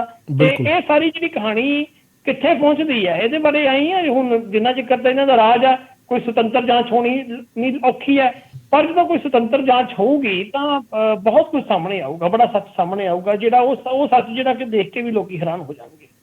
ਬਿਲਕੁਲ ਸ਼ਿਵਿੰਦਰ ਜੀ, ਸਤਿਆਪਾਲ ਮਲਿਕ ਹੋਣਾ ਦੀ ਤੁਸੀਂ ਗੱਲ ਕੀਤੀ, ਉਹਨਾਂ ਦੀ ਇੰਟਰਵਿਊ ਦਾ ਕਿੰਨਾ ਕੁ ਸਿਆਸੀ ਅਸਰ ਹੋਇਆ ਲੱਗ ਰਿਹਾ ਤੇ ਭਵਿੱਖ ਦੇ ਵਿੱਚ ਕਿਹੋ ਜਿਹੇ ਭੁਚਾਲ ਫਿਰ ਸਿਆਸੀ ਭੁਚਾਲ ਜਿਹੜੇ ਆ ਤੁਹਾਨੂੰ ਨਜ਼ਰ ਆ ਰਿਹਾ ਕਿ ਇਹ ਆ ਕੇ ਰਹਿਣਗੇ? ਇੱਕ ਤਾਂ ਸਤਿਆਪਾਲ ਮਲਿਕ ਦੇ ਉੱਤੇ ਨੂੰ ਕਿਸਾਨ ਯੂਨੀਅਨਾਂ ਨੇ ਸਪੋਰਟ ਕੀਤੀ ਹੈਗੀ ਹੈ ਜੀ। ਉਹ ਕਹਿੰਦੇ ਕਿ ਅਸੀਂ ਪੁਲਵਾਮਾ ਵਾਲੇ ਮਾਮਲੇ ਵਿੱਚ ਉਹਦੇ ਨਾਲ ਖੜੇ ਹਾਂ ਜੀ। ਦੂਜਾ ਜਿਹੜਾ ਹੈਗਾ ਪੁਲਵਾਮਾ ਦੇ ਵਿੱਚ ਜਿਹੜੇ ਸ਼ਹੀਦ ਹੋਏ ਆ, ਜਿਹਨਾਂ ਦੀ ਡੈਥ ਹੋਈ ਹੈ ਫੌਜੀਆਂ ਦੀ, ਉਹਨਾਂ ਦੇ ਪਰਿਵਾਰਾਂ ਦਾ ਵੀ ਬਿਆਨ ਆਉਣਾ ਸ਼ੁਰੂ ਹੋ ਗਿਆ। ਉਹ ਕਹਿੰਦੇ ਕਿ ਇਸ ਮਾਮਲੇ ਦੀ ਸੁਤੰਤਰ ਜਾਂਚ ਹੋਣੀ ਚਾਹੀਦੀ ਆ। ਹੁਣ ਜਦੋਂ ਪਰਿਵਾਰਾਂ ਦਾ ਬਿਆਨ ਆ ਜਾਂਦਾ ਇਹਦਾ ਮਤਲਬ ਕੀ ਹੈ ਕਿ ਕਹਾਣੀ ਬਹੁਤ ਦੂਰ ਤੱਕ ਗਈ ਆ। ਹਾਲਾਂਕਿ ਇਹ ਬੜੀ ਬੇਸ਼ਰਮੀ ਵਾਲੀ ਗੱਲ ਆ ਕਿ ਭਾਰਤ ਦੇ ਮੀਡੀਆ ਨੇ ਉਸ ਇੰਟਰਵਿਊ ਨੂੰ ਕੋਈ ਤਰਜੀਹ ਨਹੀਂ ਦਿੱਤੀ ਹੈਗੀ। ਉਹ ਜ਼ਿਆਦਾ ਡਿਜੀਟਲ ਪਲੇਟਫਾਰਮ ਤੇ ਚੱਲੀ ਹੈ ਜਾਂ ਉਹ ਕੁਛ ਅੰਗਰੇਜ਼ੀ ਅਖਬਾਰਾਂ ਨੇ ਥੋੜੀ ਜਿਹੀ ਸਪੇਸ ਦਿੱਤੀ ਹੈ, ਲੇਕਿਨ ਜਿਹੜੇ ਹਿੰਦੀ ਅਖਬਾਰ ਨੇ ਹਿੰਦੀ ਅਖਬਾਰਾਂ ਵਿੱਚ ਉਹ ਖਬਰ ਗਾਇਬ ਰਹੀ ਹੈ ਤੇ ਜਾਂ ਫਿਰ ਜਿਹੜਾ ਹੈਗਾ ਲੋਕਲ ਭਾਸ਼ਾ ਦੇ ਵਿੱਚ ਛਪਣ ਵਾਲੇ ਅਖਬਾਰ ਨੇ ਉਹਨਾਂ 'ਚ ਮਾੜੀ ਮੋਟੀ ਸਪੇਸ ਮਿਲੀ ਆ, ਉਹ ਵੀ ਬਹੁਤ ਜ਼ਿਆਦਾ। ਲੇਕਿਨ ਜਿਹੜਾ ਪੂਰਾ ਆਪਣੇ ਹਿੰਦੀ ਪੱਟੀ ਹੈ, ਨਾਰਥ ਇੰਡੀਆ ਕਹਿ ਲਓ, ਉਹਦੇ ਵਿੱਚ ਮੇਨ ਤਾਂ ਹਿੰਦੀ ਅਖਬਾਰ ਚੱਲਦੇ ਨੇ। ਚਾਹੇ ਤੁਹਾਡਾ ਹਿਮਾਚਲ ਦੀ ਗੱਲ ਕਰ ਲਓ, ਚਾਹੇ ਹਰਿਆਣੇ ਦੀ ਗੱਲ ਕਰ ਲਓ, ਯੂਪੀ ਦੀ ਗੱਲ ਕਰ ਲਓ, ਉੱਤਰਾਖੰਡ ਦੀ ਗੱਲ ਕਰ ਲਓ, ਇਹ ਬਿਹਾਰ ਦੀ ਗੱਲ ਵੀ ਕਰ ਲਓ। ਚਲੋ ਬਿਹਾਰ ਵੀ ਲੈ ਲੈਂਦੇ ਆਪਾਂ ਉੱਧਰ ਹਿੰਦੀ ਪੱਟੀ ਵਾਲੇ ਏਰੀਆ ਦੇ ਵਿੱਚੋਂ। ਇੱਥੇ ਕਿਸੇ ਵੀ ਤਰ੍ਹਾਂ ਦੇ ਜਿਹੜੇ ਹਿੰਦੀ ਅਖਬਾਰ ਨੇ ਜਿੱਥੇ ਕਿ ਵੱਡੀ ਗਿਣਤੀ ਹਿੰਦੀ ਪੜ੍ਹਦੀ ਆ, ਉਹਨਾਂ ਅਖਬਾਰਾਂ ਨੇ ਇਸ ਇੰਟਰਵਿਊ ਨੂੰ ਜਾਂ ਮਲਿਕ ਦੇ ਬਿਆਨਾਂ ਨੂੰ ਕੋਈ ਤਰਜੀਹ ਨਹੀਂ ਦਿੱਤੀ ਹੈਗੀ। ਇਹ ਮਤਲਬ ਇੱਥੋਂ ਪਤਾ ਲੱਗਦਾ ਕਿ ਮੀਡੀਆ ਦੀ ਭੂਮਿਕਾ ਕਿਵੇਂ ਸਾਹਮਣੇ ਆਉਂਦੀ ਹੈ। ਹਾਂ, ਇਹਦੇ ਵਿੱਚ ਮੀਡੀਆ ਘਰਾਣੇ ਤੇ ਉੱਤੇ ਜਦੋਂ ਵੱਡੇ ਵੱਡੇ ਬਿਲਡਰਾਂ ਦਾ, ਵੱਡੇ ਵੱਡੇ ਵਪਾਰੀਆਂ ਦਾ ਕਬਜ਼ਾ ਹੋ ਜਾਂਦਾ ਤਾਂ ਮੀਡੀਆ ਜਿਹੜਾ ਹੈਗਾ ਫਿਰ ਜੋ ਦਿਖਾਇਆ ਜਾਂਦਾ, ਜੋ ਕਿਹਾ ਜਾਂਦਾ ਉਹੀ ਪਰੋਸਣ ਦੀ ਆਪਦੀ ਡਿਊਟੀ ਨਿਭਾ ਰਿਹਾ ਹੁੰਦਾ। ਬਿਲਕੁਲ ਇੱਦਾਂ ਦੀ ਜਿਹੜੀ ਸਤਪਾਲ ਮਲਿਕ ਨੇ ਜੋ ਉਠਾਏ ਨੇ ਸਵਾਲ, ਉਹ ਬਿਲਕੁਲ ਉਹ ਨਾ ਹੀ ਸਰਕਾਰ, ਕੇਂਦਰ ਸਰਕਾਰ ਵੱਲੋਂ ਕੋਈ ਕਿਸੇ ਉਸਦੇ ਅਧਿਕਾਰੀ ਵੱਲੋਂ ਜਾਂ ਲੀਡਰ ਵੱਲੋਂ ਕੋਈ ਜਵਾਬ ਨਹੀਂ ਆਇਆ, ਨਾ ਹੀ ਉਹਨੂੰ ਅੱਖੋਂ ਪਰੋਖੇ ਹੀ ਕਰਨ ਦੀ ਕੋਸ਼ਿਸ਼ ਜਿਹੜੀ ਹੈ ਉਹ ਕੀਤੀ ਜਾ ਰਹੀ ਹੈ। ਵੇਖੋ ਕਿਹੋ ਜਿਹਾ ਰੰਗ ਇਹ ਦਿਖਾਉਂਦਾ। ਅਤੇ ਇੱਕ ਰੰਗ ਚੱਲ ਰਿਹਾ ਜਲੰਧਰ ਜਿਮਨੀ ਚੋਣ ਦੇ ਜੀ, ਅਤੇ ਮੈਂ ਤੁਹਾਡੇ ਤੋਂ ਪੁੱਛ ਹੀ ਲੈਣਾ ਕਿ ਤੁਸੀਂ ਦੌਰਾ ਕਰੋ ਨਾ ਕਰੋ, ਪਰ ਤਜਰਬੇ ਦੇ ਵਿੱਚੋਂ ਕਿੰਨਾ ਕੁ ਤੁਹਾਨੂੰ ਲੱਗ ਰਿਹਾ, ਕਿੰਨਾ ਕੁ ਅਖਾੜਾ ਉੱਥੇ ਮਗਦਾ ਨਜ਼ਰ ਆਉਂਦਾ, ਕਿਸ ਦੇ ਹੱਥ ਡੋਰ ਜਿਹੜੀ ਹੈਗੀ ਹੈ ਉਹ ਆਉਂਦੀ ਨਜ਼ਰ ਆ ਰਹੀ ਹੈ ਜੀ? ਮੇਰਾ ਇੱਕ ਤਾਂ ਦੌਰਾ ਹੋਏਗਾ ਜਿਹੜਾ ਹੈਗਾ ਜਦੋਂ 10 ਤਰੀਕ ਨੂੰ ਇਲੈਕਸ਼ਨ ਆ, ਤੇ 10 ਤੋਂ ਪਹਿਲਾਂ ਮਤਲਬ ਅਗਲੇ ਮਹੀਨੇ ਦੀ ਫਸਟ ਵੀਕ ਨੂੰ ਹੋਏਗਾ, ਕਿਉਂਕਿ ਤਸਵੀਰ ਹੀ ਉਦੋਂ ਸਾਹਮਣੇ ਆਉਣ ਲੱਗਣੀ। ਆਪਾਂ ਨੂੰ ਪਤਾ ਵੀ ਅਕਸਰ ਹੀ ਇਲੈਕਸ਼ਨ ਦਾ ਆਪਣਾ ਇਹੀ ਤਜਰਬਾ ਹੁੰਦਾ, ਪਰ ਜਿਹੜਾ ਮੇਰਾ ਆਪਣਾ ਅਨੁਭਵ ਹੈ ਉਹਦੇ ਵਿੱਚ ਮੈਨੂੰ ਇਹ ਲੱਗਦਾ ਕਿ ਹਾਲ ਦੀ ਘੜੀ ਤਾਂ ਇੱਕ ਸਾਰੀਆਂ ਪਾਰਟੀਆਂ ਆਪਣੇ ਵਕਾਰ ਦੇ ਲਈ ਤਾਂ ਦਾਅ ਤੇ ਲੱਗਿਆ ਹੋਇਆ, ਪਰ ਇਹਦੇ ਵਿੱਚ ਨਾ ਤੁਸੀਂ ਦੇਖੋ ਕਿ ਬੀਜੇਪੀ ਹੈ, ਜਿਵੇਂ ਬੀਜੇਪੀ ਦੇ ਹਾਲੇ ਤੱਕ ਉਹ ਲੀਡਰ ਨਹੀਂ ਸਾਹਮਣੇ ਆਏ ਹੈਗੇ ਜਿਨ੍ਹਾਂ ਨੇ ਕਾਂਗਰਸ ਪਾਰਟੀ ਜੁਆਇਨ ਕੀਤੀ ਸੀਗੀ।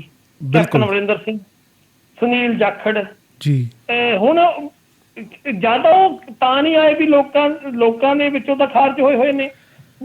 ਪਰ ਸ਼ਿਵਿੰਦਰ ਜੀ ਇੱਕ ਹੋਰ ਸੁਣ, ਬੀਜੇਪੀ ਦੇ ਜਿਹੜੇ ਟਕਸਾਲੀ ਲੀਡਰ ਆ ਉਹ ਕਹਿੰਦੇ ਨੇ ਕਿ ਤੁਸੀਂ ਭਾਈ ਇਹਨਾਂ ਨੂੰ ਅੱਗੇ ਕਰੀ ਜਾਂਦੇ ਹੋ, ਸਾਡਾ ਕੀ ਬਣੇਗਾ। ਅੱਛਾ, ਫਿਰ ਅਕਾਲੀ ਦਲ ਦੇ ਵਿੱਚੋਂ ਅਟਵਾਲ ਸਾਹਿਬ ਚਲੇ ਗਏ, ਉਹਨਾਂ ਦੇ ਬੇਟੇ ਨੂੰ ਟਿਕਟ ਮਿਲ ਗਈ, ਉਹਨਾਂ ਨੇ ਵੀ ਗੱਲ ਅਕਾਲੀ ਦਲ ਛੱਡ ਦਿੱਤੀ ਹੈ। ਤੇ ਇਹਦੇ ਵਿੱਚ ਇਹ ਅਕਾਲੀ ਦਲ ਤੇ ਵੀ ਸਵਾਲ ਆ ਲਾ ਕਿ ਅਟਵਾਲ ਸਾਹਿਬ ਦੇ ਵਿੱਚ ਕੋਈ ਪ੍ਰਭਾਵਿਤ ਨਹੀਂ ਕਰ ਸਕਦੇ ਉਹ, ਪਰ ਕਿਉਂਕਿ ਉਹ ਅਕਾਲੀ ਦਲ ਦੇ ਵਿੱਚ ਵੀ ਉਹ ਇਲੈਕਸ਼ਨ ਹਾਰ ਗਏ ਸੀਗੇ ਤੇ ਉਹਨਾਂ ਦਾ ਕੋਈ ਉਸ ਤਰ੍ਹਾਂ ਦਾ ਹੁਣ ਆਧਾਰ ਨਹੀਂ ਰਿਹਾ ਸੀ। ਪਰ ਇਹਦੇ ਵਿੱਚ ਆਇਆ ਵੀ ਅਕਾਲੀ ਦਲ ਦੇ ਵਿੱਚ ਜਿਹੜੇ ਟਕਸਾਲੀ ਬੰਦੇ ਜਾ ਰਹੇ ਨੇ ਇੱਧਰ ਉੱਧਰ, ਚਾਹੇ ਉਹ ਆਪ 'ਚ ਜਾ ਰਹੇ ਨੇ, ਚਾਹੇ ਕਾਂਗਰਸ 'ਚ ਜਾ ਰਹੇ ਨੇ, ਚਾਹੇ ਫਿਰ ਬੀਜੇਪੀ 'ਚ ਜਾ ਰਹੇ ਨੇ, ਅਕਾਲੀ ਦਲ ਨੂੰ ਜਿਹੜਾ ਆਪਣੇ ਬਾਰੇ ਵੀ ਜ਼ਰੂਰ ਸੋਚਣਾ ਪਏਗਾ ਕਿ ਪੁਰਾਣੇ ਬੰਦੇ ਜਿਹੜੇ ਕਿਉਂ ਛੱਡ ਕੇ ਜਾ ਰਹੇ ਨੇ। ਕਿਉਂਕਿ ਹੁਣ ਉਹਦਾ ਕਾਰਨ ਹੈ ਕਿ ਜਿਹੜੇ ਵੱਡੇ ਲੀਡਰਾਂ ਦਾ ਜਿਹੋ ਜਿਹਾ ਕਰੈਕਟਰ ਆ ਉਹ ਜਿਹੜਾ ਸਾਰੇ ਲੀਡਰਾਂ ਦਾ ਕਰੈਕਟਰ ਹੋ ਜਾਂਦਾ ਹੁੰਦਾ। ਤੇ ਦੂਸਰੀ ਜਿਹੜੀ ਚੀਜ਼ ਹੈ ਕਿ ਇਸ ਇਲੈਕਸ਼ਨ ਦੇ ਵਿੱਚ ਹਾਲ ਦੀ ਘੜੀ ਜਿਹੜਾ ਉਸ ਤਰ੍ਹਾਂ ਦੀ ਚੁਸਤੀ ਨਹੀਂ ਆਈ ਹੈਗੀ। ਹਾਲਾਂਕਿ ਕਾਂਗਰਸ ਨੇ ਅੱਜ ਆਪਣੇ ਸਟਾਰ ਕੰਪੇਨਰ ਨੇ ਜਿਹੜੇ ਉਹਨਾਂ ਦੀ ਲਿਸਟ ਜਾਰੀ ਕਰ ਦਿੱਤੀ ਹੈ 40 ਦੀ, ਉਹਦੇ ਵਿੱਚ ਨੈਸ਼ਨਲ ਲੈਵਲ ਦੇ ਬੁਲਾਰੇ ਵੀ ਨੇ, ਪੰਜਾਬ ਪੱਧਰ ਦੇ ਬੁਲਾਰੇ ਵੀ ਨੇ ਸ਼ਾਮਲ ਕੀਤੇ ਗਏ ਨੇ। ਹੁਣ ਆਉਂਦੇ ਦਿਨਾਂ ਦੇ ਵਿੱਚ ਇਹ ਮਗੂਗਾ। ਇੱਥੇ ਜਿਹੜਾ ਮੈਨੂੰ ਹਾਲ ਦੀ ਘੜੀ ਜਿਹੜਾ ਲੱਗ ਰਿਹਾ, ਦੇਖੋ ਅਕਾਲੀ ਦਲ ਤੇ ਜਿਹੜਾ ਹੈਗਾ ਉਹ ਕੋਸ਼ਿਸ਼ ਵਿੱਚ ਆ ਕਿ ਦੁਬਾਰਾ ਆਪਣਾ ਸਟਰਗਲ ਕਰ ਰਿਹਾ। ਬੀਜੇਪੀ ਸਟਰਗਲ ਕਰਨ ਲੱਗੀ ਹੋਈ ਹੈ ਕਿ ਉਹ ਕੋਈ ਮਾੜਾ ਮੋਟਾ ਪਰਫਾਰਮੈਂਸ ਦੇ ਦੇ, ਕੋਈ ਵੀ ਕਿਸੇ ਵੀ ਤਰ੍ਹਾਂ ਦਾ, ਉਹਦੇ ਲਈ ਤਾਂ ਪਰਫਾਰਮੈਂਸ ਦੇਣ ਵਾਲਾ ਹੀ ਕੰਮ ਹੈਗਾ। ਮੇਨ ਜਿਹੜਾ ਕਹਾਣੀ ਮੈਨੂੰ ਲੱਗਦੀ ਹੈ ਉਹ ਆਪ ਤੇ ਇਹਦੇ ਵਿਚਕਾਰ ਲੱਗਦੀ ਹੈ, ਜਿਹਨੂੰ ਕਹਿੰਦੇ ਨੇ ਕਿ ਕਾਂਗਰਸ ਪਾਰਟੀ ਦੇ ਵਿਚਕਾਰ ਲੱਗਦੀ ਤੇ ਕਿਉਂਕਿ ਕਾਂਗਰਸ ਪਾਰਟੀ ਦਾ ਮੈਂ ਇਸ ਲਈ ਹਵਾਲਾ ਦੇ ਰਿਹਾ ਕਿਉਂਕਿ ਜੇ ਪਿਛਲੀਆਂ ਜੋ 9 ਸੀਟਾਂ ਸੀ ਜਲੰਧਰ ਦੀਆਂ ਵਿਧਾਨ ਸਭਾ ਦੀਆਂ, ਉਹਦੇ ਵਿੱਚੋਂ 5 ਕਾਂਗਰਸ ਨੇ ਜਿੱਤੀਆਂ ਸੀ ਤੇ 4 ਆਪ ਨੇ ਜਿੱਤੀਆਂ ਸੀ, ਬਾਕੀ ਤਾਂ ਕਿਸੇ ਨੇ ਜਿੱਤੀਆਂ ਨਹੀਂ ਸੀਗੀਆਂ 9 ਦੇ ਵਿੱਚੋਂ। ਇਸ ਕਰਕੇ ਤਸਵੀਰ ਹੁਣ ਵੀ ਲਗਭਗ ਹਾਲੇ ਥੋੜੀ ਉਹੀ ਰਹਿਣ ਦੀ ਮੈਨੂੰ ਸੰਭਾਵਨਾ ਲੱਗਦੀ ਆ। ਉਹਦੇ ਵਿੱਚ ਉੱਤੇ ਥੱਲੇ ਤਾਂ ਹੋ ਸਕਦਾ ਵੀ ਇਹਦੀਆਂ ਇੱਧਰੋਂ ਥੋੜਾ ਜਿਹਾ ਵੋਟ ਘੱਟ ਜੂਗੀ, ਇਹਦੇ ਫਲਾਣੇ ਕਾਰਨ ਕਰਕੇ ਜੀ ਇੱਧਰ ਘੱਟ ਮਿਲਗੀ। ਹਾਲ ਦੀ ਘੜੀ ਜਿਹੜਾ ਮੈਨੂੰ ਸਮੀਕਰਨ ਥੋੜਾ ਜਿਹਾ ਕੁਛ ਇਸ ਤਰ੍ਹਾਂ ਦਾ ਹੀ ਨਜ਼ਰ ਆ ਰਿਹਾ ਹੈ। ਜੀ ਸ਼ਿਵਿੰਦਰ ਜੀ, ਅੱਜ ਦੀਆਂ ਚਰਚਿਤ ਖਬਰਾਂ ਤੇ ਤੁਹਾਡੀ ਟਿੱਕਾ ਟਿੱਪਣੀ ਲਈ, ਤੁਹਾਡੇ ਤਜਰਬੇ ਲਈ ਰੇਡੀਓ ਪੰਜਾਬ ਟੂਡੇ ਦੀ ਸਮੁੱਚੀ ਟੀਮ ਵੱਲੋਂ ਤੁਹਾਡਾ ਬਹੁਤ ਬਹੁਤ ਧੰਨਵਾਦ ਜੀ। ਸ਼ੁਕਰੀਆ, ਮਿਹਰਬਾਨੀ ਜੀ।